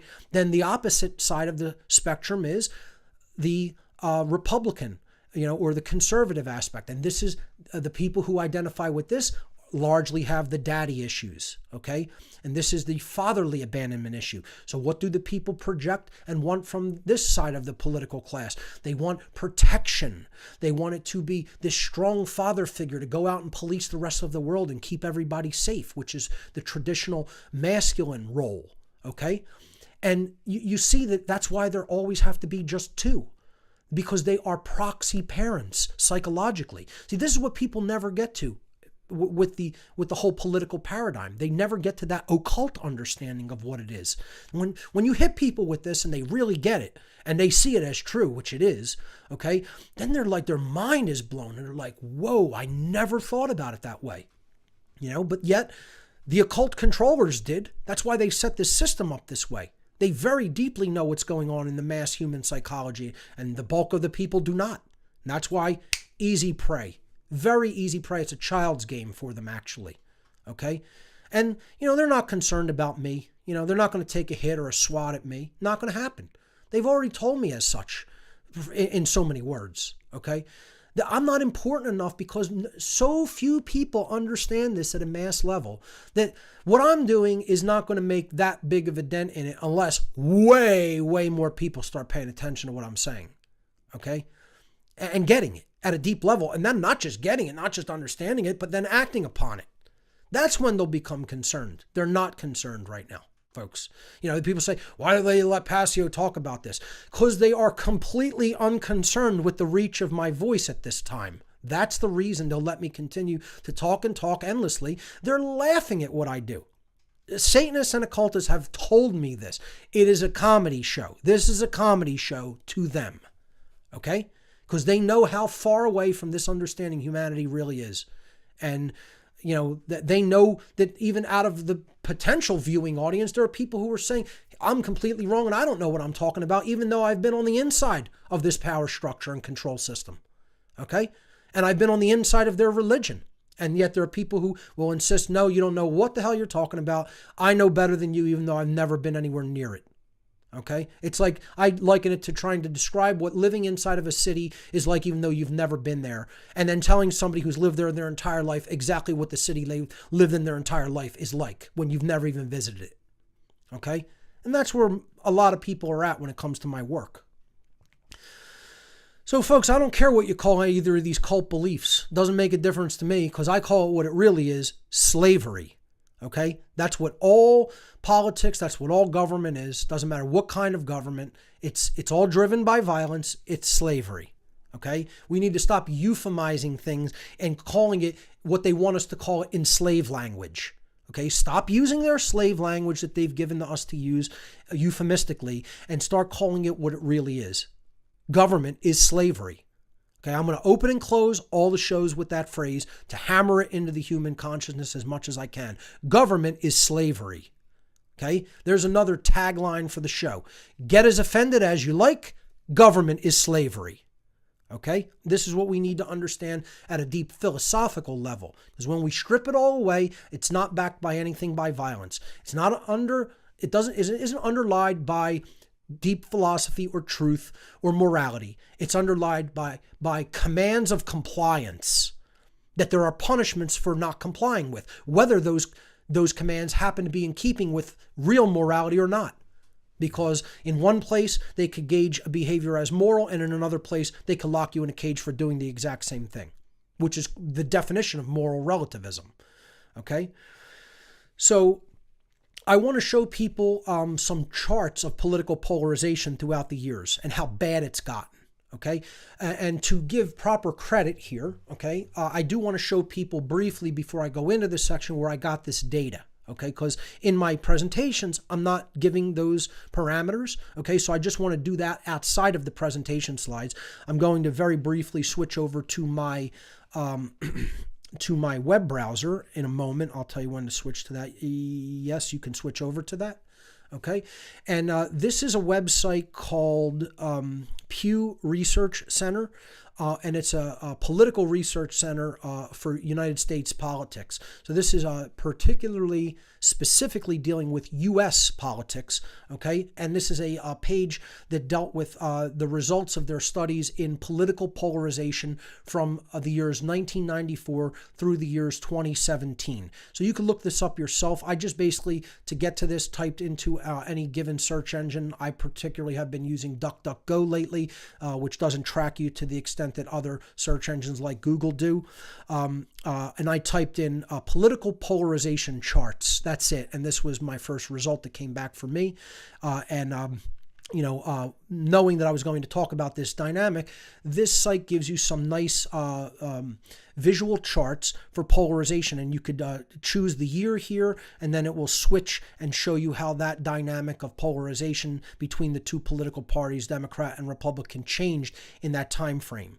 Okay, so and you could also look at politically engaged versus the general public and see how those dynamics differ there as well. Okay, so what I'm going to do is just switch back to my my presentation, and I'm just going to show people how these this political polarization changed throughout the last couple of decades and how it's grown far worse. Okay, so let me go back into the presentation and continue here. So this is 1994. And again, I'm using the general public. This isn't the politically engaged aspect, just the general public and how they identified in their views as to whether they came down on the left or right side of believing in the political left or the political right, or the Democrat or Republican. The line displays the median, which is the very middle of the bell curve kind of, okay, numbers wise. So in 1994, look at how much overlap there was between the political parties. And the dark blue area is showing where they overlapped in their viewpoints, okay? And then you have that middle line, that was where the average person was. And look at how close to the center it is. Very slightly right of center, meaning the country was a little bit more toward the conservative side of things back in 1994. But in general, there were, obviously extremists on both sides regarding their cult views. But, you have this pretty close central gauge there in the median lines. Okay, so the country was more centrist politically and was not really, we weren't like at war between the two polarized political dynamics. This is what I'm trying to show people, is that things have gotten worse, not better, as you will see as we go forward in these slides. If they were to get better, people would generally, one, stop believing in government altogether, but two, you would see more overlap in the parties because they would generally not be thinking politically polarized things. They would not be able to be divided dialectically. And when you divide a public dialectically, they're ripe for conquer. That's what the whole divide and conquer strategy is all about. Okay, so moving to the year 1999, you see that the median shifted a little bit toward the left. Okay, now we're a little bit maybe slightly left of center, but we have a pretty big mixed viewpoint in the center, where you had a lot of political overlap and not a lot of polarization between the parties back in 99. Okay. So I'm moving to the next slide, which is 2004. Now, you see again, it's still slightly left of center, but lots of overlap. Okay, so we're not even as of, when Bush was still president, okay, we're still seeing a pretty centrist view politically. Now, we're going to see it start to really change here during the Obama administration. Okay, and now we have political polarization happening, where you can see there's less overlap. We're getting more of a median left of center for Democrats and more of a median right of center, and those median lines are separating now. Okay, and that's 2011, and now you're going to see in the last few years how bad it has really gotten, and this is proof.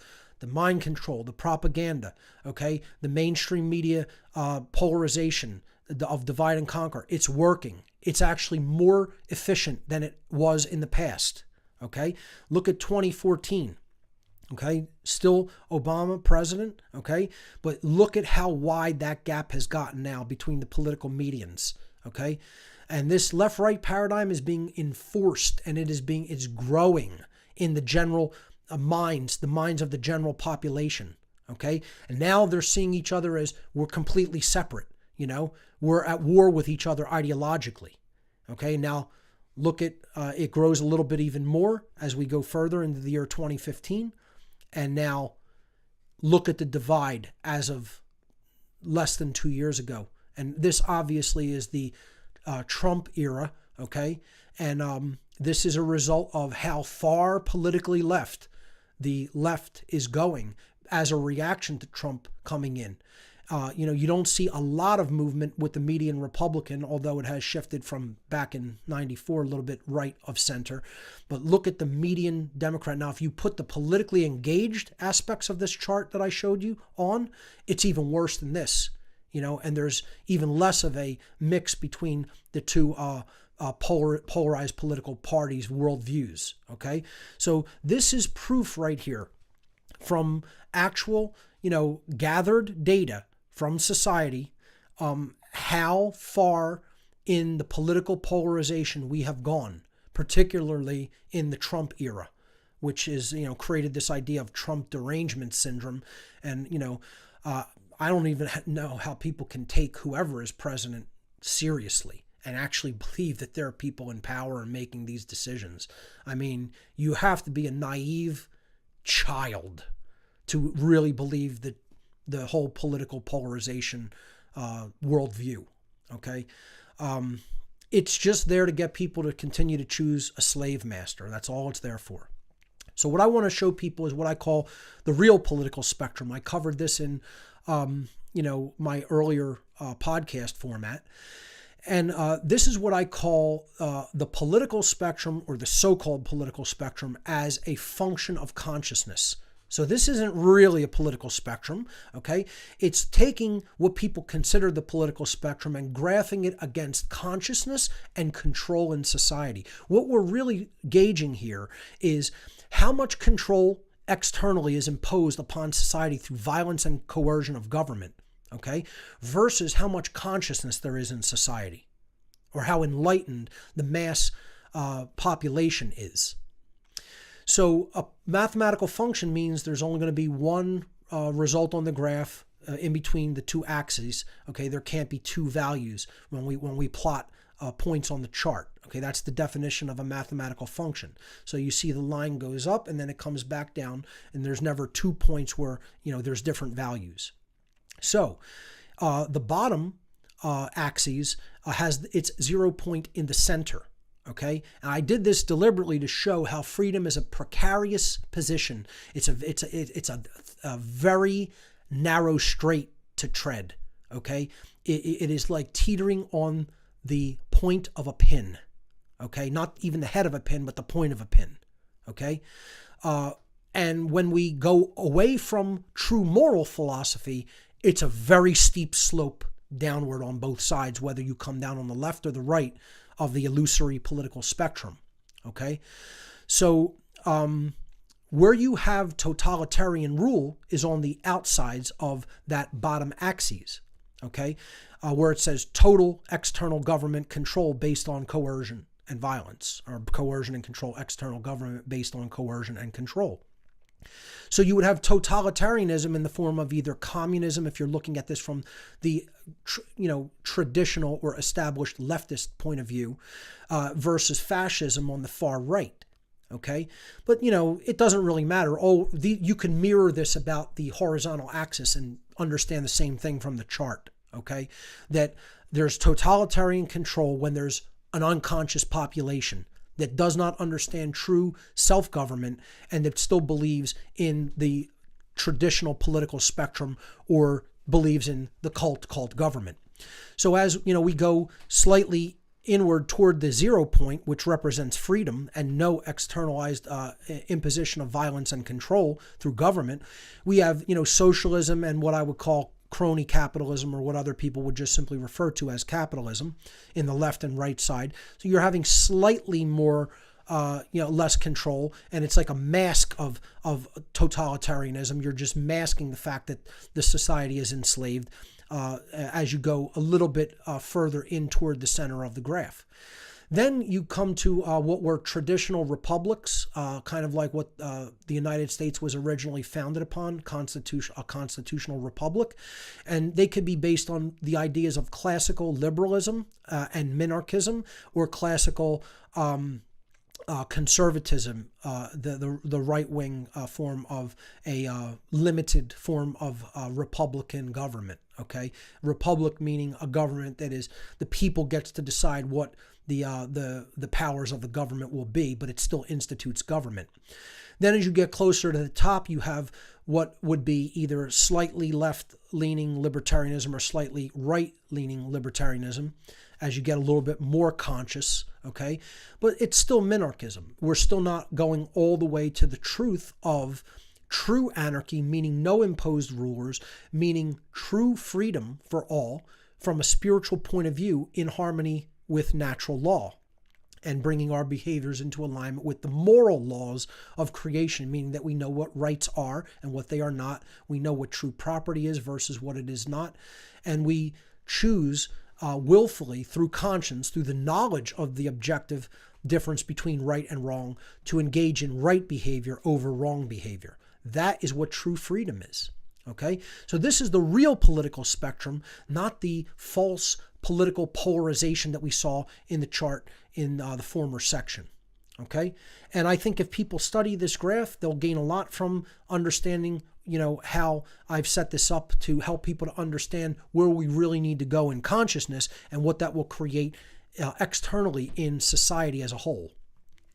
So moving to the next slide, how close are we to that state in the aggregate human condition? Do people understand that that's how these dynamics work and are driven? I would say we are certainly not moving in the direction of knowledge, but we are moving deeper and deeper into the levels of ignorance, and proud ignorance, I might say.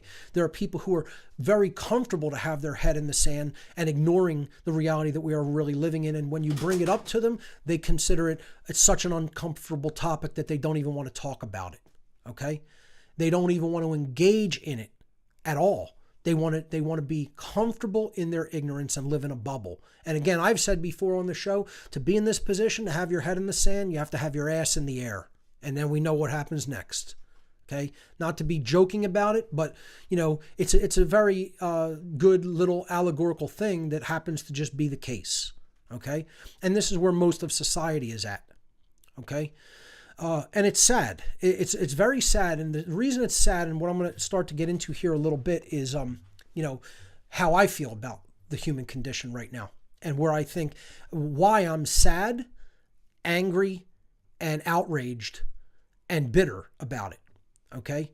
And it's because it doesn't need to be this way. This is a choice, especially in society today. This is a choice. It's a huge choice. Okay. Because we have the free will to edify ourselves and to come to the understanding of truth.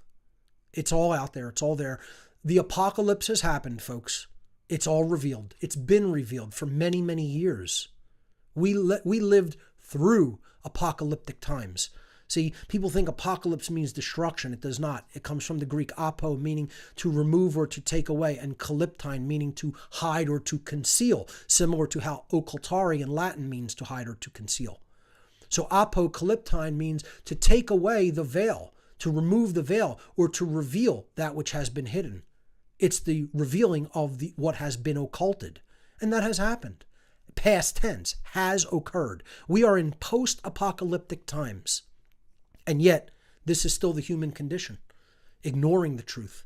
When a society as a whole on a planet living in the universe says to truth, go F yourself, I want no part of you, the path that lies ahead is going to be not only a treacherous one, it is going to be what I call the way of maximum pain.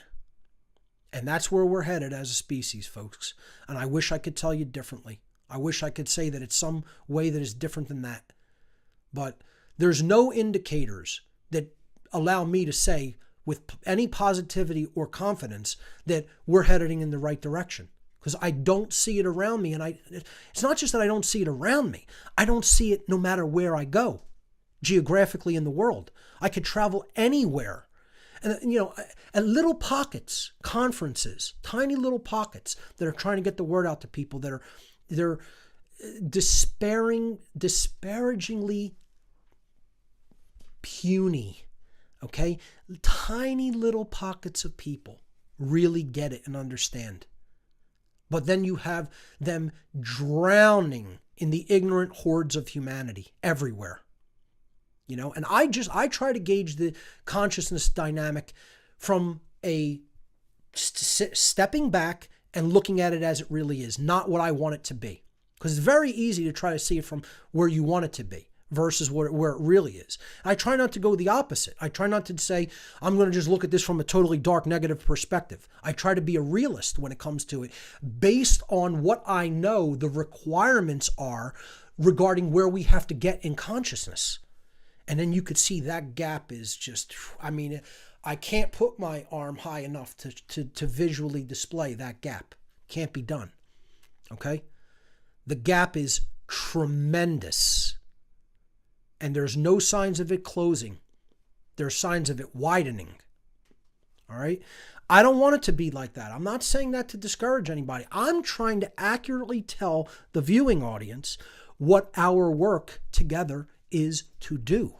That's my goal here, is to inspire you to get involved in doing what I've been doing for the last 11 going on 12 years of my life. Okay? And maybe if more people really engage their will to do it, we'd make some headway. Maybe.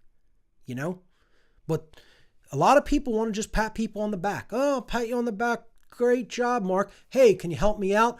Go F yourself. Can't be bothered. I got my own life to live. Can't be bothered to help you with what you're doing to try to enlighten humanity, help to enlighten humanity. No, I'm going to live my life in the selfish way I want to live it because that's what's comfortable for me. I'll pat you on the back and tell you how well you're doing. I'm not interested in that, folks. Never have been. Not interested. I don't want praise. I don't do this for praise. I don't do this to make friends, obviously. Okay?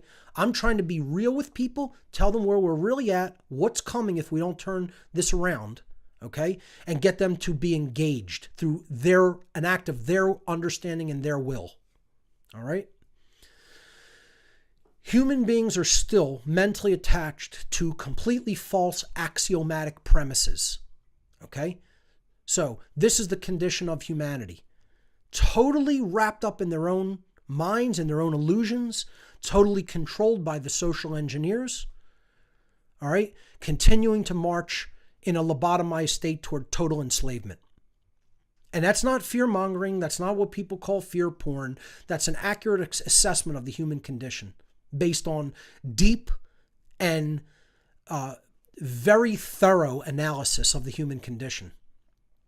And if you don't come to that conclusion, I would say your data set is skewed. It's off.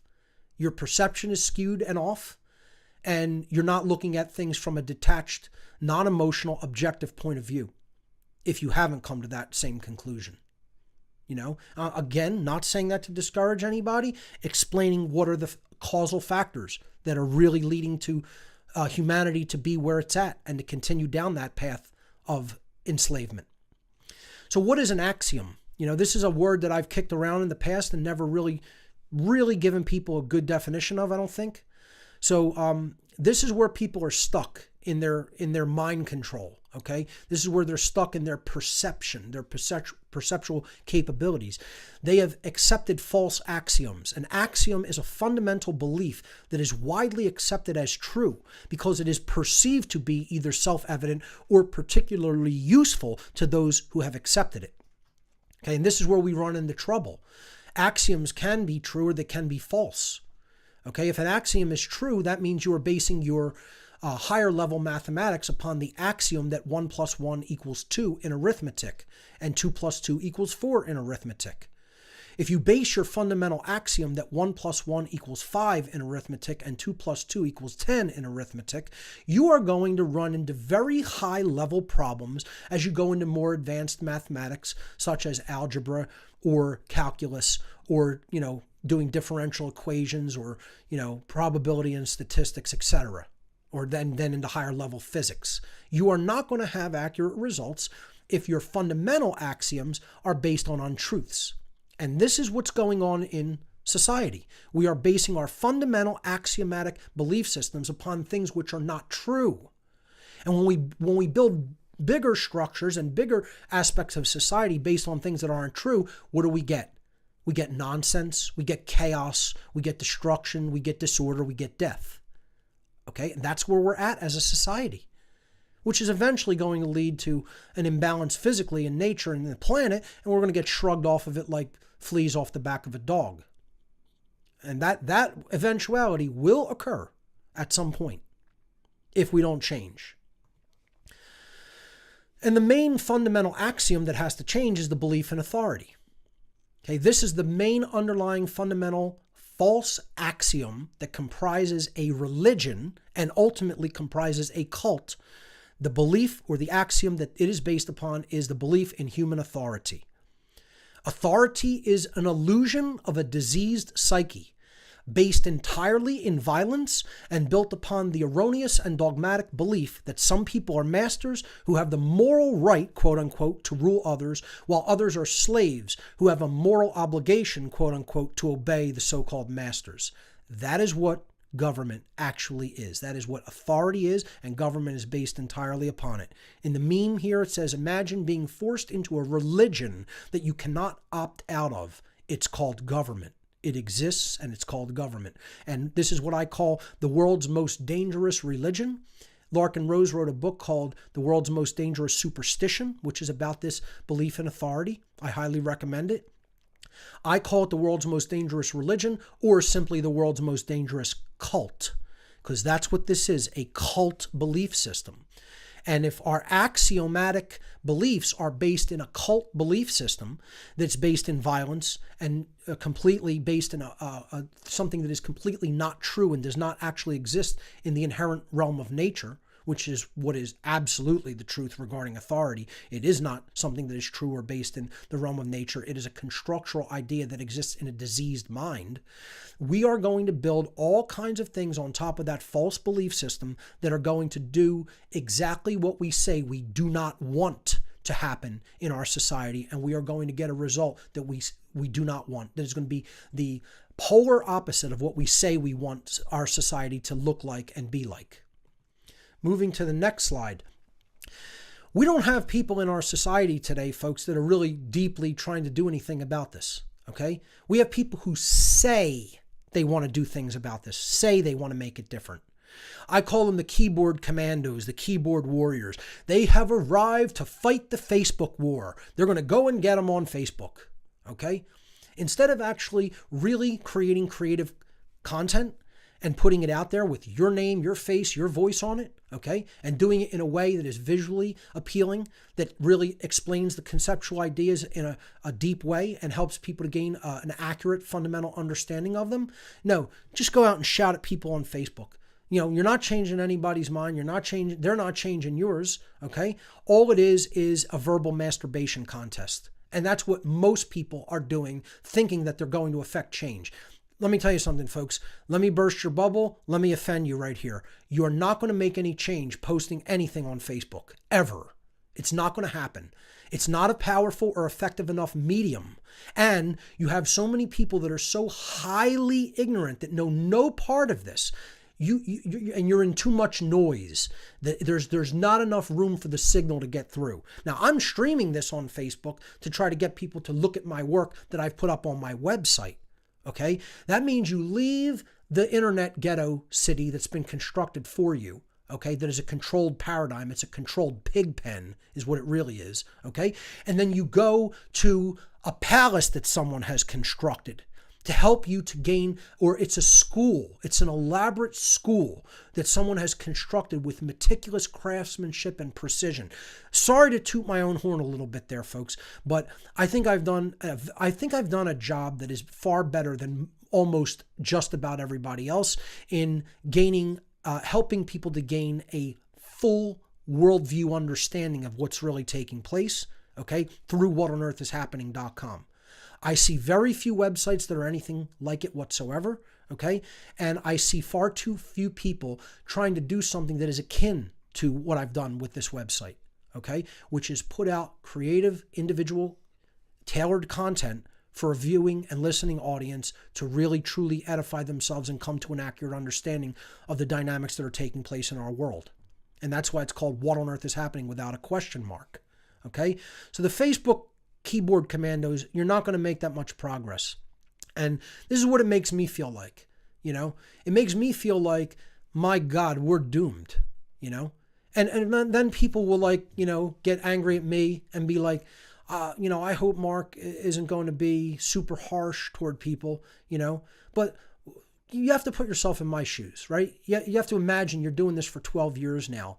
And not only aren't you seeing it change, but you're seeing it get worse, as I've just proven to you. Not my perception or my just belief. I've just proven to you that the political polarization is worse than it ever has been, okay? That ignorance is at an all-time high, okay? The war between men and women is at an all-time high.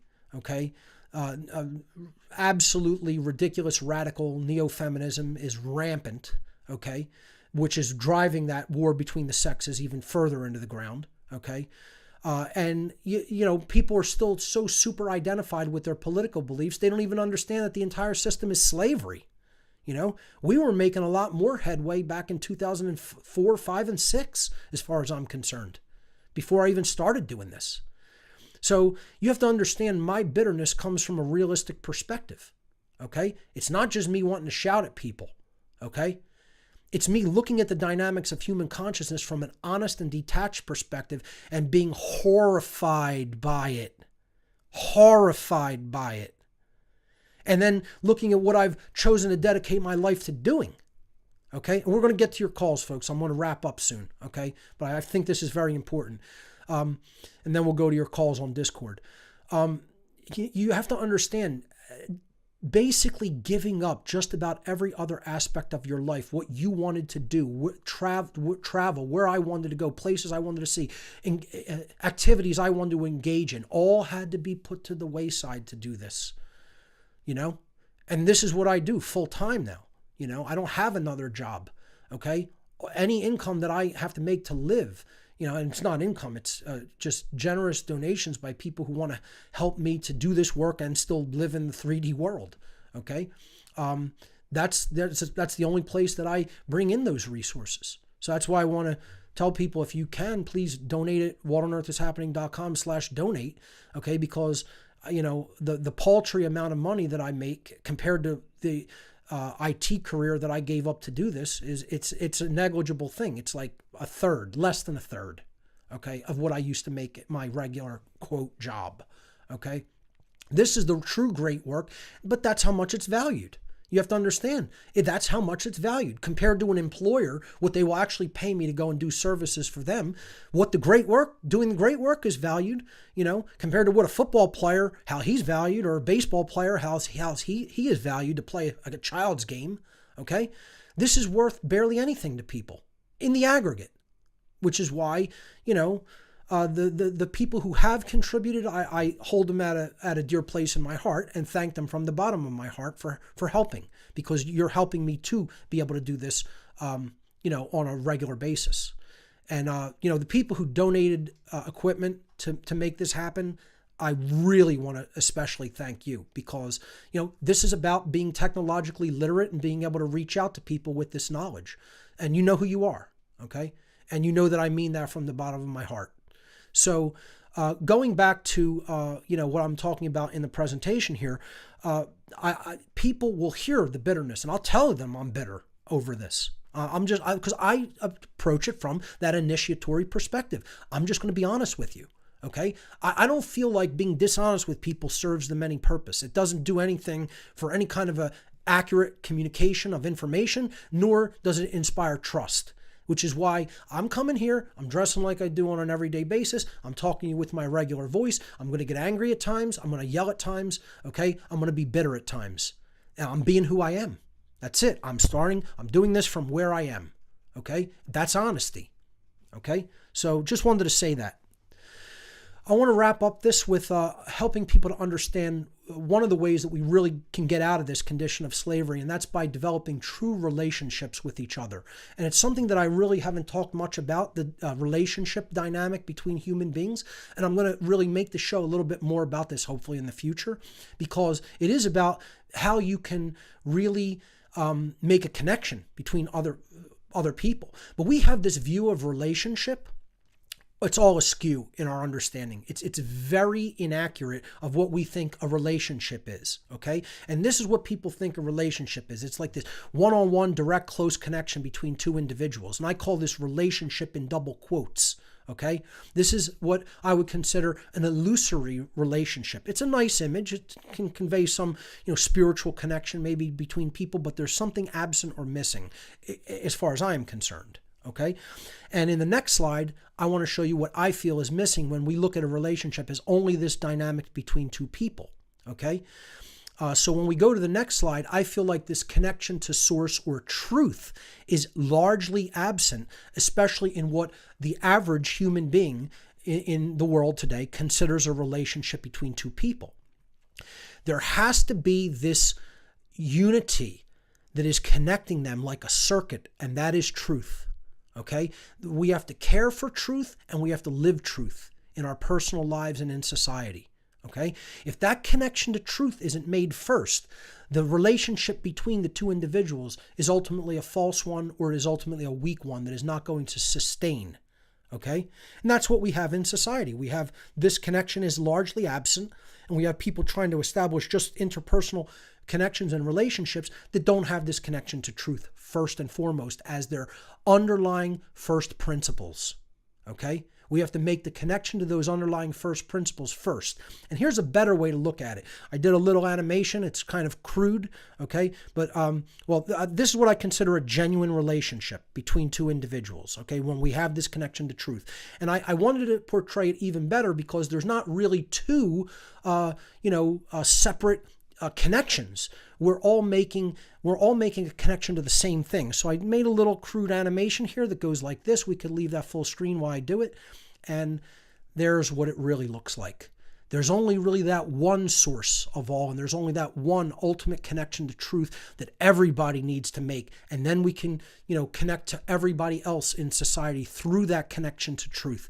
And that's what I consider a true, genuine relationship to be.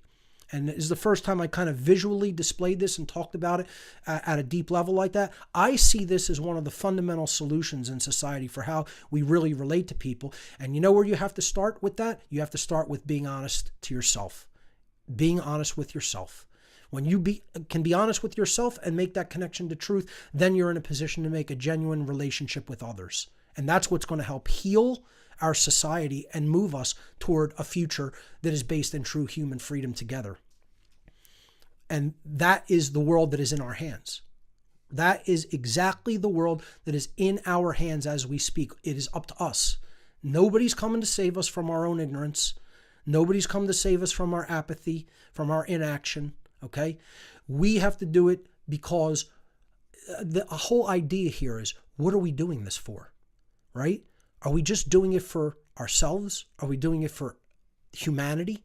And I feel like the answer is neither of those things. We have to do this for truth itself. That's what I consider myself, a servant of truth. I'm not a servant of humanity. Okay? Humanity may benefit from the knowledge that I can help to convey, but ultimately, who am I the servant of? I'm the servant of the truth itself, that higher source itself. Okay?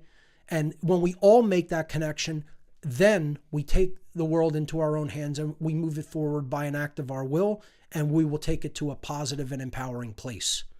And that, ladies and gentlemen, is what the true great work really is. That is what the one great work, the true great work, really is. And hence, that is the symbolism of the all-seeing eye, the awakened consciousness, that has gotten this bad rap and a bad explanation of what that symbology really means on the pyramid and all-seeing eye on the back of the dollar bill. As I've broken down before, the true meaning of that is awakened consciousness and a deep connection to the source, to truth, to the creator. And that is what it is all ultimately for: truth, love, and freedom. So with that, that concludes the presentation slides for today's show and the topic for today's show. And we can go back to the main interface. Thank you. And let's go to some callers. Let's take some calls on Discord. Now, this is the first time we're doing this, so if there's technical issues, please bear with us. I think it's going to go smoothly, though. I have to put another headset on to take calls, okay? Because of the way things are technologically set up here, which shouldn't be an issue. And now, when I do this, I want to, first of all, let people know how this works, okay? So let me get to the Discord room real quick, okay? Wow, there are a lot of people in here. I'm very surprised and pleasantly surprised, okay? So what I want to let people know is when I call on you, there's no screening. You'll be live, okay? And I don't know who got here first. I'm not watching the room as we go. And unfortunately, to the best of my knowledge, there is no way to put the callers in the order that they entered the room. They always appear in alphabetical order. So what I'm going to try to do to make it somewhat fair is to skip around a little bit, okay? And I apologize if you don't make it in, okay? It's just, it's going to be what it is. You could try again whenever you feel like at a future show. But let's just try to keep a flow going, and I'm sure we're going to have some great calls. So, let's go to, you should have your mic unmuted, because I can mute everybody from the server end so that only one person at a time will be able to be heard, okay? So if you're going to want to speak, you want to unmute your microphone, and then I will unmute you from the server end. So let's go to Bruno Cardoso. Bruno Cardoso, you are live on What on Earth is Happening. Welcome to the show. What do you have for us today? You want to unmute your microphone. Bruno Cardoso, you are live on What on Earth is Happening. Are you there? You need to unmute your mic. Okay. I'm not able to hear your audio, so let's... I see Ivan from Phoenix is in the room, so I'm going to go to Ivan. Ivan from Phoenix, welcome to the show. You're our first caller on the new What on Earth is Happening video show. Ivan. All right, we're having a technical problem with calls. I'm unable to hear Ivan. Give me a moment.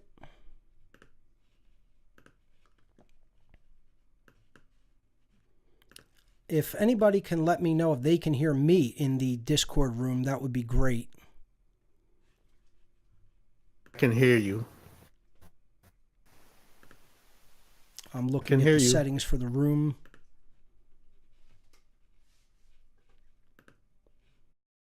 Hear you. Yeah. It looks like we're having some technical difficulties with being able to take calls in the room. For everybody, there's a little mute icon on the bottom, okay? So if you could just unmute. Ivan, you're still unmuted from the server end, but I'm still not able to hear you. Let's see if we can go to someone else. Let's go to Khaled. Khaled, you're live on What on Earth is Happening. Are you there?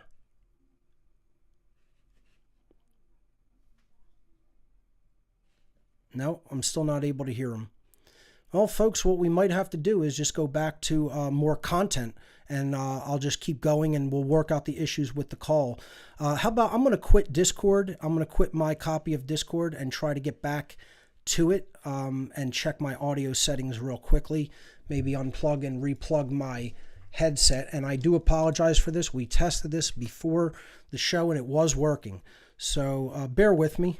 We'll just try a couple of things here very quickly.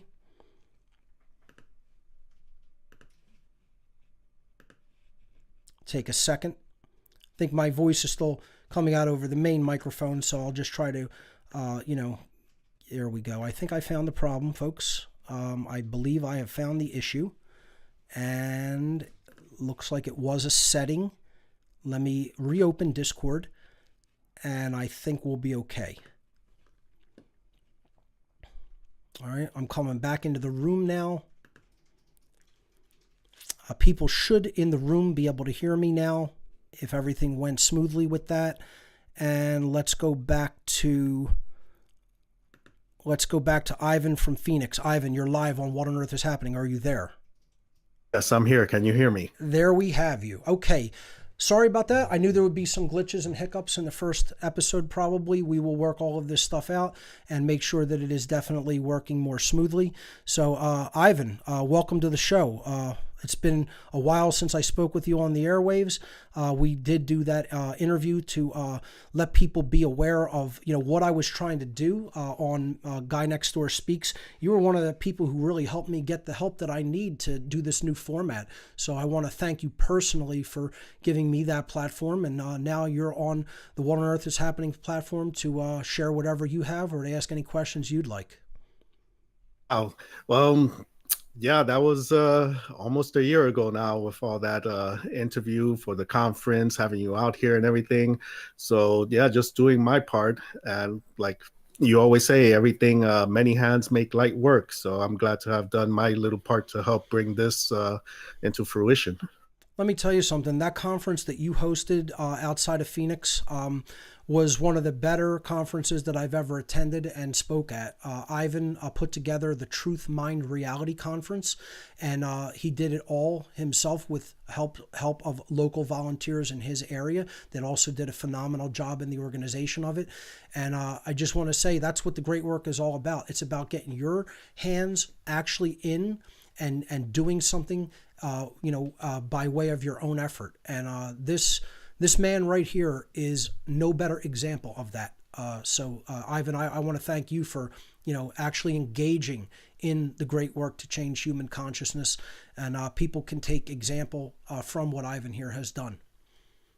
Well, thanks for that, Mark. And, Sure. listening to your show today, I feel like you feel like, yeah, we've done quite a lot, and yet it feels like not much has been done, where things are still going backwards, So yeah, it is a matter of many hands, getting in there. Like, Sure. I had to bust my butt, for quite a few months to generate the funds to pay for the conference myself. I didn't want any outside, influences and anything. But look at all that work it took for me just to put a one-day event. See, so that's part of the problem, is all these mechanisms out there to get this going.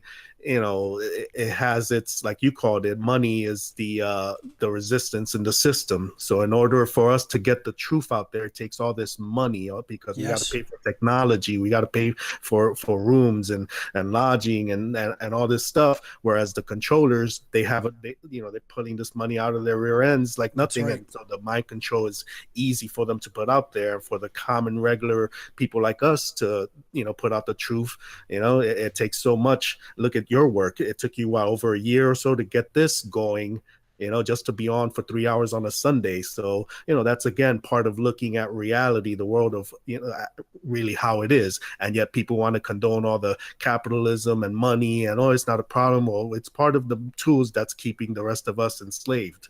Without a doubt, that's a big part of it. And, what it really comes down to is how much do people want to put their own resources behind something that is really trying to inspire and create change. if they're not doing it themselves, you know what I mean? So I say, like, if you don't want to do it yourself, at least help those who are doing it. Be a support system for those people who are doing this type of work. You know, if you don't want to do that, get in there and do something yourself. Don't complain about what other people are doing. Another dynamic I want to speak to about what you said briefly is, how little change we have really seen. Okay, even doing this for this long. But that is also part of what I want to say that won't necessarily just make people, despondent about that is when you are trying to change the direction of a physical item in the world that is already moving in a certain direction, there's the law of inertia, that objects in motion tend to remain in the same type of motion that they're already moving in unless they're acted upon by a force. Okay, so but when you act upon them by whatever force you're going to use to try to change their direction, it's always the hardest at the very beginning to try to change the momentum of that object. You have to exert the most force in the initial step. Then when you finally get it moving in the other direction, less force is required to keep it moving in that direction because again, the law of inertia is working with you as you do it in that direction.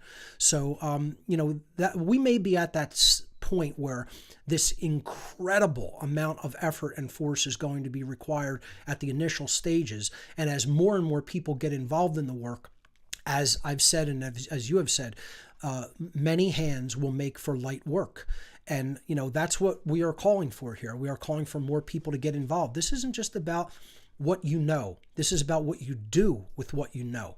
It's about taking real world action to create real world change. That's what real care is, caring enough to do that. And perhaps sacrificing what you wanted to do, perhaps sacrificing resources that you wanted to put elsewhere. I mean, I think about this all the time, how much time I've spent on this that I could have been doing other things that I wanted. I like playing music. I like creating art. I sacrificed a lot of that. I wanted to travel to different places. I sacrificed a lot of that to do this work. It's like we only have a limited amount of time, resources, places that we could put our attention. And I try to focus myself on doing this kind of work and getting the message out there to the people in a way that is readily understandable. And I just want to say again, thank you to the people that made this new format possible, because I'm really loving how it has been kicked off. I love the response, how many people seem to be interested and wanting to get involved. So Ivan, thank you really so much for what you have done, and thank you so much for the call today. Really great to speak with you again, my friend. Let's move on to another caller. I'm going to try once again Bruno Cardoso. You're live on What on Earth is Happening. Are you there, sir? Doesn't look like it. Let's try Khaled. Khaled, you're live on What on Earth is Happening. Welcome. People seem to be having problems with their audio for some reason. I know that we're definitely live again, so let's go to German Nicholas, I believe, if I'm saying it correctly. Let's go to German Nicholas. You're live. What do you have for us?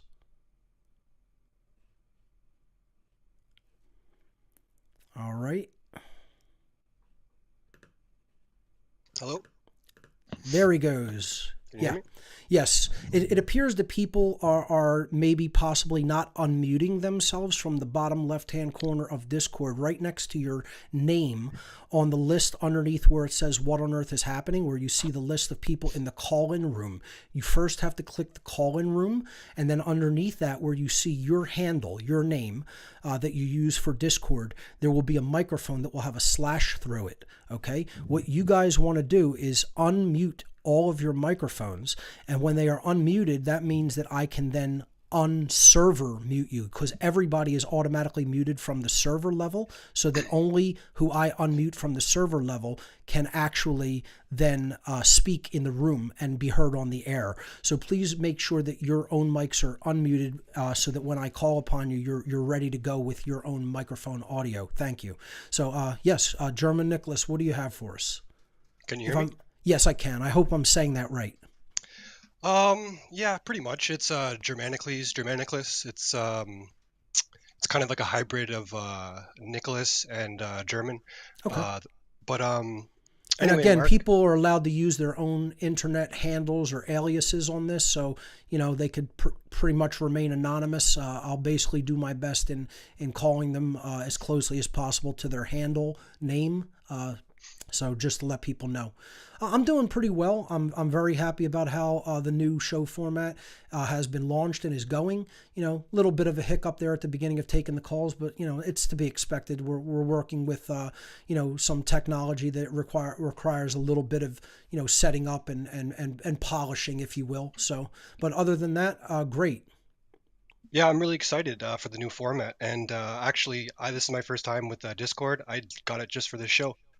It's sounding pretty good as far as I can tell. I hope it's going out over the internet stream clearly, but in my headset at least, I think the voice sounds fantastic. So what do you have for us regarding any comments or questions or anything that you'd like to bring up regarding what's taking place? Well, would you like to hear some predictions Sure. or? Okay. I mean, I agree with you in the state of things that it's pretty it's pretty dire. Things are not improving. Um, it's on the decline.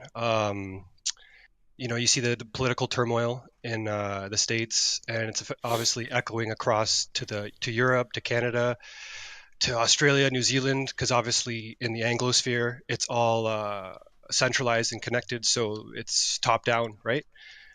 I agree. Um, but what's very depressing is as much as people are waking up, they're not. They're still like far off. It's almost like two steps, or no, one step forward, two steps back, so to Right. speak. Yeah, I And agree, and that comes from that knowledge gap. They don't have full knowledge. In other words, like they're starting to try to process the world, right? When they don't have all the building blocks of knowledge that they need for that processing.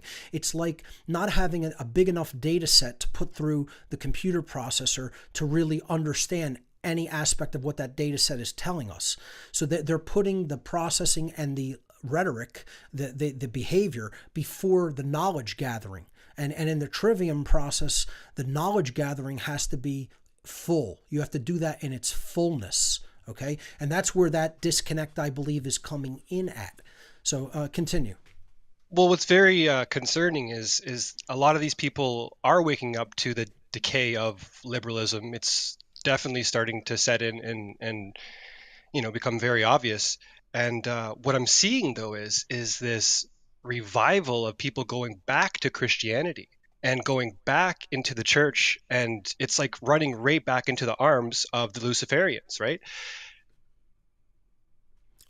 Well, there's definitely certain resurgent pockets of resurgence of religious thought from the traditional, what I call the cultural religions, and that is because you see people that don't have a accurate enough framework and knowledge. Once again, that they will go to religious thought because they think, well, the world's being taken over by evil, and running to a savior ideology is what's ultimately going to help us achieve some type of redemption.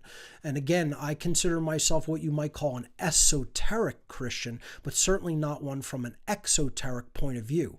So I look at the golden rule, the teachings of original Christianity from a deep perspective, and look at, like, yes, this is perhaps it's the best way that we should be living in relationship with each other, and from a point of view of don't cause harm to others, treat others as you would prefer to be treated yourself. If you don't want your own rights to be violated or your own self to be harmed, don't do that to other people. That is an esoteric Christian perspective, but I don't buy into the trappings of organized religion. So I don't see any religion as the solution, but many people who think in a very unidimensional way or cannot think in terms of true causal factors and true, hidden knowledge of how things really work, will run to religion as sort of a blanket of protection or a crutch. And it's very easy to do when things get really bad. They go to that perspective, that religious perspective. And I agree. We are seeing a lot of that, particularly from the Christian point of view. Now, again, I think that Christians, if they really deeply look at the works of true Christianity as opposed to what I call fake-ass Christianity, the obfuscation of the genuine Christian ideals and principles, they will be able to apply those effectively in the world. But if they are looking at it from the church perspective and point of view, it's not going to be any kind of a solution. And unfortunately, that's where too many people are at. Well, I find that they're not going back far enough. They go back maybe 50 years tops, right? Maybe 100. And they don't go back to the, I guess you would say the pre-pagan era, where obviously the cult essentially is, right? It's essentially all the persecuted pagans that were, massacred from this planet, and they've sequestered the universal truths that existed in all those cultures, and now they have it as free range with it. There's no like even though we're still like we're in a predominantly liberal culture that's kind of like looks at Christianity as old or outdated, and there's a lot of hatred towards it. They still use Christian nomenclatures to describe what essentially is psychology or basically psychology. Because what would you call paganism? Because I hate that word because it almost has a negative.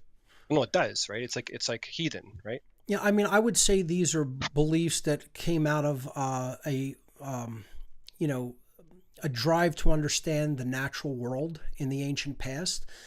And they eventually became what were called the cults of the ancient world, particularly the astrotheological cults of the ancient world, namely the stellar cult, the lunar cult, and the solar cult, which then morphed into becoming the three major world religions, which I call the desert sky god religions, because we're really talking about astronomical objects in the heavens. You have the stars, which are the stars and planets, the smaller lights of the heavens, and that became the stellar cult. Eventually morphed into Judaism, and the symbol for Judaism is a star. Okay, and then you had the lunar cult, which was of course dedicated to the moon. Okay, that morphed into the Muslim religion. Okay, it morphed into Islam. Okay, and that the symbol of Islam is the moon. And then, of course, you had the solar cult morph into the Christian religion. The main symbol is the Son of God on the cross of the zodiac, in which the sun travels during the course of the year. So I've described all of these religious aspects in earlier aspects of What on Earth is Happening in earlier episodes. People can go back and check out my work on astrotheology as a basis for religion. That's where I think most of paganism came out of. And I think that, we have to take religion for what it is. It is a esoteric watering down, regardless of what the religion happens to be, of principles of truth. To try to make them a little bit more palatable and or digestible to the masses of humanity. But when we do that, we take core first principles away and make them diluted and harder for humanity to understand, because we're thinking like they can't get the undiluted pure message. We have to water it down for their simple minds to understand. Treating people like that and expecting that to work to really elevate consciousness is a pipe dream. Okay, which is why we have to go right for the heart and soul of first moral principles that are supposed to underlie, ostensibly, are supposed to underlie all religious traditions. So, Germanicus, I want to thank you for the questions and comments, very on point. And again, I would highly recommend going to my work on astrotheology and many other researchers work on astrotheology, such as Manly P. Hall and Jordan Maxwell and Michael Tessarion, to go even deeper into that topic and to understand the origins of religion. So let's go to Jonathan Overbay. You're live on What on Earth is Happening. Welcome. Try to make sure your mic is unmuted down at the bottom. Okay, I'm going to move on. If I don't hear you respond, I'm going to move on. So let's try my buddy Karma Tinfoil. Welcome. Hello, how are you, sir? I'm not bad. I'm glad you can hear me okay. Good to hear you. This is Kevin. He used to have a podcast as well that I appeared on. And it's been a while since we've spoken, so good to hear your voice. Yeah, thank you. It's strange as it is. It's been about 3 years since you've been doing your show, and 3 years that I was living up in like the Lehigh Valley region. Right. And believe it or not, I'm actually down in this area now, once again in Philly. So as synchronicity would have it, your show is starting again. So I couldn't help but make sure that I was here for the first one and to call in and say hi and wish you luck on your new journey. Restarting here, and I'll be doing pretty much the same thing in my own rights. Fantastic. My son, Max, he's actually a couple things down from me. He's Large Mac on there. Hello. So he wants to speak to you as well. But I could even just hand over the headset to him if you'd like me to, so that he can speak with you also. Sure. After you go with your question or comment, you could put him on. Sure. Well, I guess my closest thing that I'd really like to pick your brain about is the Yellow Jackets over in France, as to what you think of their situation and how things are going.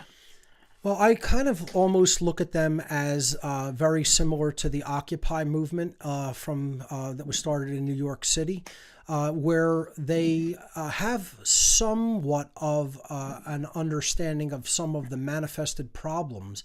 But again, when you delve a little bit deeper into the mindset that underlies the movement, it lacks deep knowledge of causal factors. And, when you really, if you are really to penetrate into talking with them about like what they know about what's really going on behind the ostensible people in positions of power, they don't know a lot about it. They don't know a lot about the occult. They certainly don't know a lot about deep human psychology or occult psychology. And when you get down to it, it's still that same factor that there is a disconnect between gathering the knowledge correctly first and then accurately processing it to come to a true understanding of what it means, and doing that before actually acting. Okay, and they're taking this into the realm of action before they have that deep knowledge base built under their feet. And when we do that long term, we may see a little bit of results short term and get some news coverage, etc. But it's not going to change anything in the long term. I wouldn't necessarily say it's a psyop, just like I wouldn't say Occupy was necessarily a psyop, but it's a movement that can easily be misguided and directed where the social engineers want it to go, because it's comprised of people that don't have a deep enough level of awareness and knowledge and consciousness and the occult, and so they can ultimately be basically moved as pawns on the chessboard as the chess masters see fit. I know some people will agree with that. There are others who will take exception to that analysis. That's my take on it, and I don't see any indication. When I see indication of a real movement of knowledge, okay, that really deeply understands first principles of morality, okay, and self-defense, moving to end the violence that we call government, I'll be the first person to tell you that's a genuine movement. There is no such thing in the world. It doesn't exist. There are pockets of true anarchists that exist in paltry few numbers that are trying to get the word out about the true moral philosophy of real freedom and real anarchy. And they are scattered to the four winds of the earth. And those who actually do a good job conveying that knowledge are even fewer. So I don't have a very positive take on how many people have that deep level of knowledge and the deep commitment to convey it and get other people to really deeply understand it. But I'm going to keep plugging away, and doing what I can. Because again, I do this for truth's sake, not necessarily just for me or other people. I try to take the human equation almost out of it, and I do this for much, much deeper spiritual reasons. And that's why I'll be here doing this, in this lifetime. And if I come back here, if reincarnation is a true thing and I'm back here on Earth, I'm coming back over and over and over again until slavery's ended on this MFer. Okay? You're not going to get rid of me.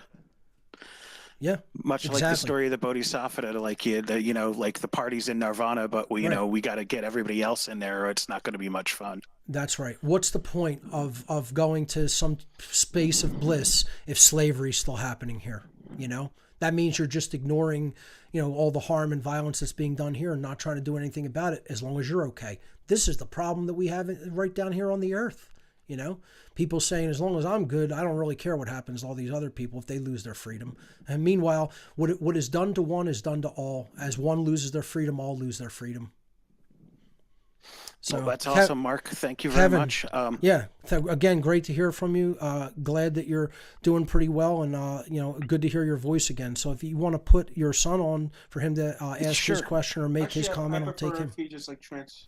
No, let me just give you the headphone, and then you can use this. Go ahead. Okay, quick. There you go.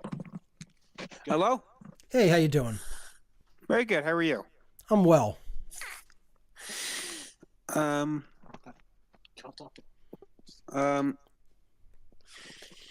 Yeah, just relax, take your time, and make your comment or question. It's all okay. You're talking to a friend.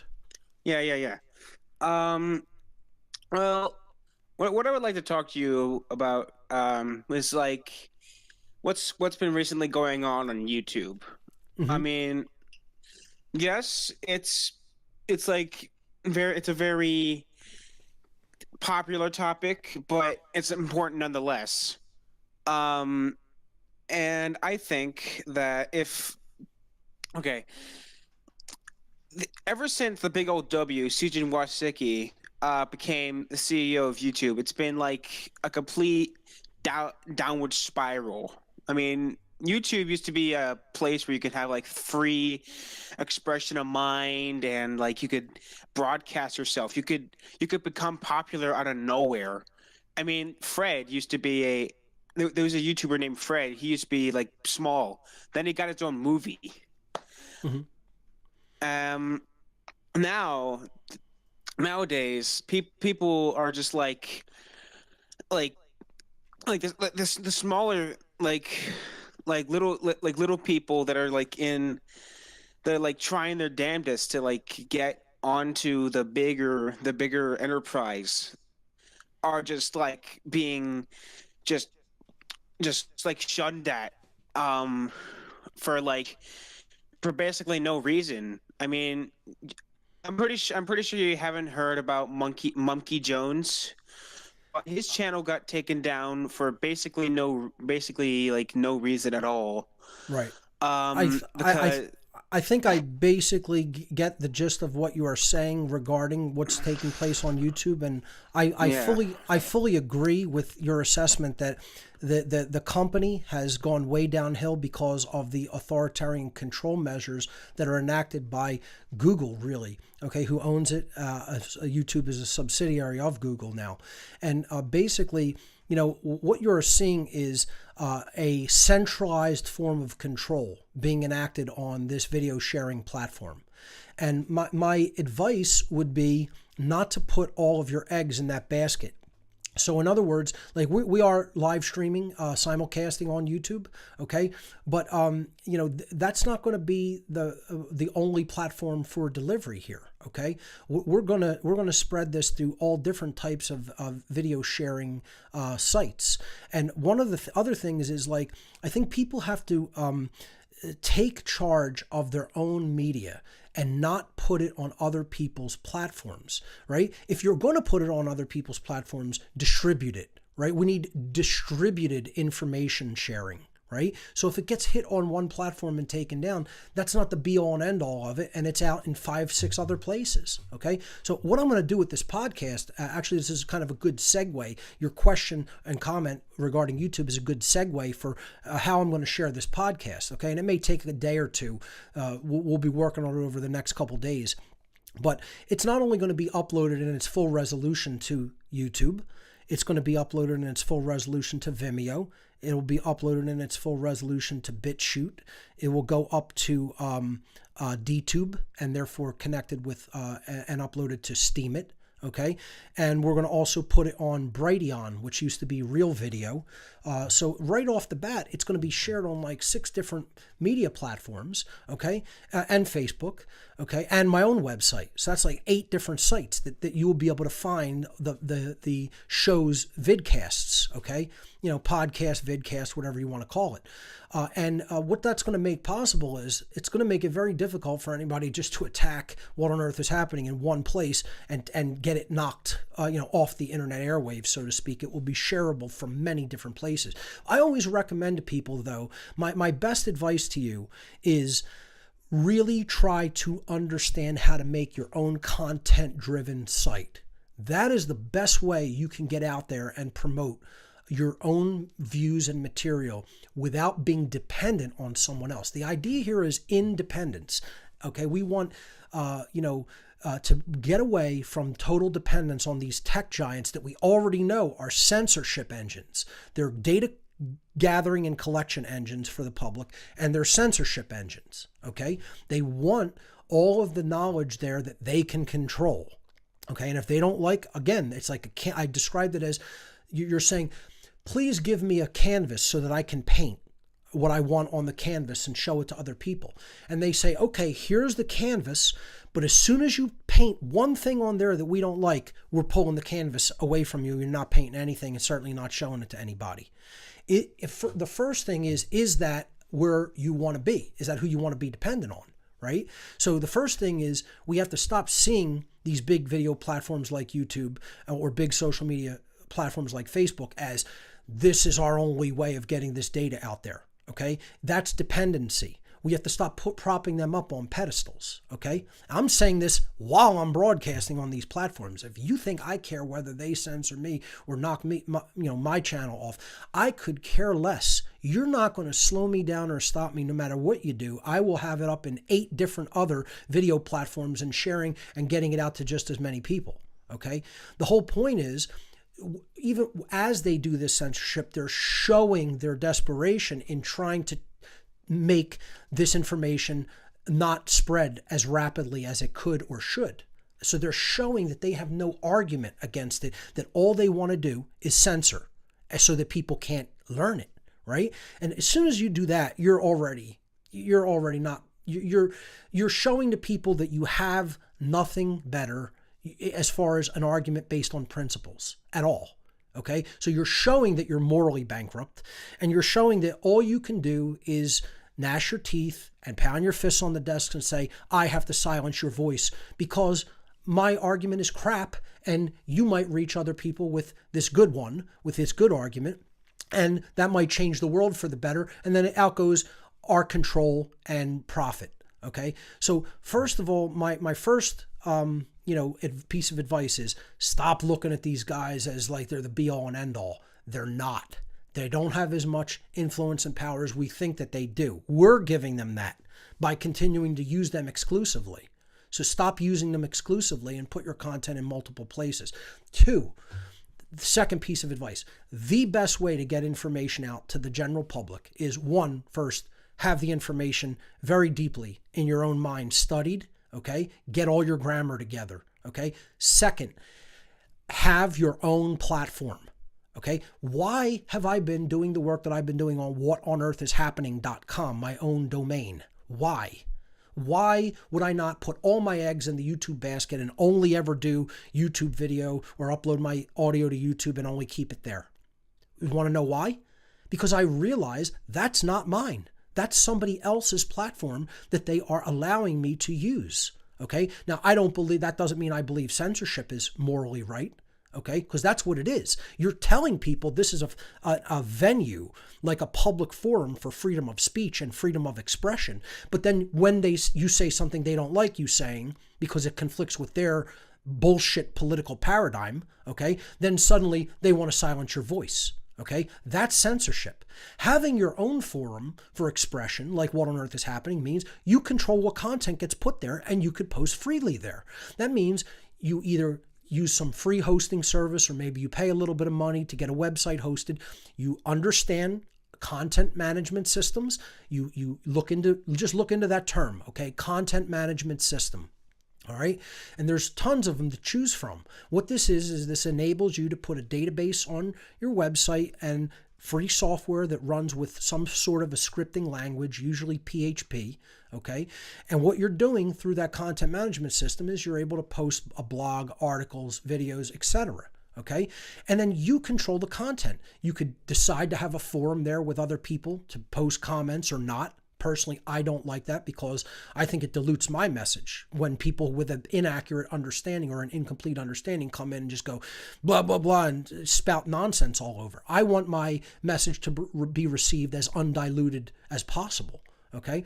But that's why I do things like this, like have a call in. Because I want some feedback from people and to see where their consciousness is at, who's getting it, etc. Okay. The best way you can do this is learn how to actually publish content on the internet for yourself. Okay. This is what the young people of the world really need to do. Okay. Stop using all these, just see part of what they've done. And I'm sorry, I neglected to remember your name, Kevin's son. Okay.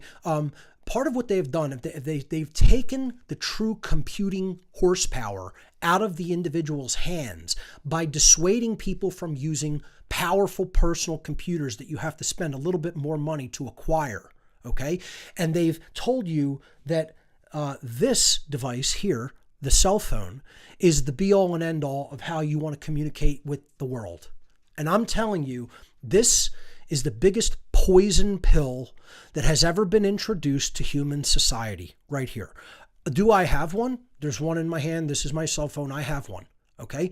Do I use this to create one aspect of any of my content?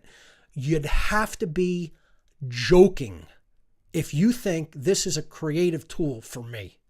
Okay. I sit down at a powerful desktop computer, which is how real creative content is made. I don't bother with phones, tablets, or anything else. I have a tablet sitting here in front of me that's like a 2-in-1 tablet. You know what I use it for? My show notes, to look at a brief outline of what I want to talk about and keep myself on point during the show. And that's what it's for. And I also use it as a teleprompter screen, okay? If I do a video where I need some teleprompting, for example, my upcoming natural law seminar, which I'm going to talk about next week. My upcoming natural law documentary, a full-length feature documentary, which I'll be talking a little bit about next week. But anyway, that's pretty much the extent I use this tablet for, right? Okay, I'm delivering my slides on a powerful laptop, okay, that is designed for the purpose of creating media and delivering media, right? We need to get away from the thought that this is going to help us change the world. This is a consumer device. Tablets are consumer device. They're specifically designed so that you're not actually creating actual content-driven data on this. You're taking it in and consuming it from people who are creating that content. Okay, we need to get away from thinking, here's how we're going to change the world. I'm going to point this at me. I'm going to hit YouTube Live. Nobody's going to change the world like that. You have to have a structured place for content creation and delivery. And the only way, the most effective way, it's not the only way, but the most effective way of doing that is learning how the web really works. Okay? It's learning a little bit about databases, because that's where your content is coming from, a database. It's a database-driven website. And learning a little bit about content management and delivery systems. Okay? So there's tons of content managers. You can learn WordPress. It's pretty easy and introductory. You want to take a step up from there, learn Joomla. You want to take a step up from there and learn like an enterprise-level content manager that can interact with like even heavier weight databases. Then you learn Drupal or something akin to that. All right. So there's many, many more. There's e-commerce content management systems like Magneto or CubeCart or other ones. Okay. So what you have to do is you have to research open source software for the web and specifically content management systems, right? And you could start learning how to build your own website. And this is what I encourage people to do. Drop the keyboard and Facebook commando rap, okay, and YouTube warrior, and get your own site where you can effectively deliver your own message and your own content. That's the number one thing that I recommend to people who are interested in putting the truth out. Stop depending on these big tech giants' nonsense because they're control freak, authoritarian, totalitarians, okay? And largely they're communists, okay? They're Nazis and communists on these platforms, okay? And I mean that from a real deep-seated religious cult point of view is what they are, okay? So we need to drop our dependency on those platforms and really try to deliver our own content through our own mediums. And that's what the web was supposed to be. The web was supposed to be an eclectic, idea tank, so to speak, where we can go to all these different websites and get a whole bunch of different perspectives. That's what they've tried to shut down, and are continuing to do. Learn content management systems, publish your own content, make your own website. That's my best advice to anybody who wants to have their voice out on the airwaves. Okay, let's move on. Let's go to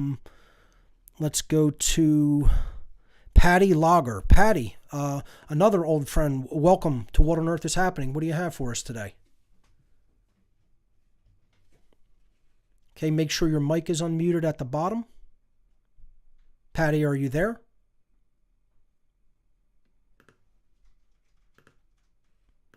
Also, people should be aware that it's possible that their microphones are in use by another program, possibly. That is a potential with Discord.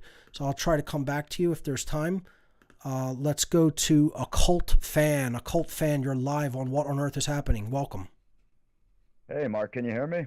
Yes, I can. Welcome to the show. Hey, thank you so much for calling on me here. You might remember me. We met at Free Your Mind 3 in Pennsylvania. I helped you carry your gear after your talk there. I believe so. Generally, vaguely, I remember that happening. Unfortunately, I don't remember your name, but that's okay. It was a shot in the dark, but okay. It's good to hear you. I'm glad that you're back. Thank I'd you. like to quickly start with a quote here from the Buddha, since the Bodhisattva was mentioned. It says, "Do not dwell in the past. Do not dream of the future. Concentrate the mind on the present moment." Beautiful. I figured you'd appreciate that, given that was one of the 5 occult initiations that you talked about. That's right. I'm going to keep this really quick. I actually have some notes that I've written down. And off the top, I want to give a shout out to Richard Groves' autonomy class that he's running. I think that people would really appreciate that. I like Groves' material a lot. Absolutely. He's the reason I found out about you. Awesome. Yeah, so let me get my question out quickly because I know you have a few more people you'll probably want to get to. Time's running down. Sure. So yeah, basically, so let's see. I want to thank you for your courage and doing the great work here. My question for you, you've spoken about having a full picture, like you used the Sun Tzu quote, and it's very obvious that acausal events occur, just like tinfoil karma there, or whatever karma tinfoil mentioned. Mm-hmm. He's like, oh, what is synchronicity? Sure. So I'm wondering if you could speak to the importance of synchronicity in working for freedom, as well as the importance of recognizing thought forms, egregores, in addition, higher dimensional entities. To finish the idea, whole shows could be done on just one of those topics, but right. Countless societies have talked about them, and sure. like Tool in the song Fayap De Awad. So do you feel that there's a need to comprehend this level of existence in order to master this realm, in order for freedom to occur? I'll speak to synchronicity first, and synchronicity can basically come in the form of what has been called in some of the alternative research circles, synchromysticism. Okay, mm-hmm. And like this Chris is Knowles. Yeah, this is basically where something takes on a very profound meaning almost accidentally through the creative process, where we're seeing correspondences happen. And it's like the actual act of creativity itself is driving that synchronistic process. That's why I feel it's so important for us to become content creators, to engage in the creative process, right? Part of what helps with the dissemination of the knowledge of what I talk about with What on Earth is Happening is it's also about the aesthetics behind it. It's about, designing things to promote. It's about the look of things. It's about the flow of ideas and information, but it's like, how are you putting that together in a creative way? You could do that with music. You could do that with motion graphics, with video, with presentations. You see the amount of time that I put into the visual aspect of this. I don't take that lightly. The part of that is the actual creative process. And then through that creates synchronicity. That, you see, we're driving that, and nature's giving it to us like a feedback mechanism. Okay, this is why it comes forward in movies. They're some of the biggest creative projects that mankind has kind of undertaken. It's the new art form. Stanley Kubrick was alluding to that the movie itself, the movie screen itself as the black monolith would be the thing that drives humanity forward to become the star child. That movie 2001 A Space Odyssey is just so profound, one of the greatest movies of all time. We're definitely coming down to the end of the show. So what I want to say is I want to say thank you for all the people who called in. Great callers as always. I mean, What on Earth is Happening has always had the best calls in internet radio. No different moving to the internet TV or video realm. So I want to thank everybody for calling in. It's been an awesome show. We'll be here every Sunday from 3 to 6 p.m. Eastern Time. Ladies and gentlemen, you've been watching the first edition of the new format for What on Earth is Happening. I'm your host, Mark Passio. Government is slavery. Thank you, everyone, for watching. We'll see you right here next week.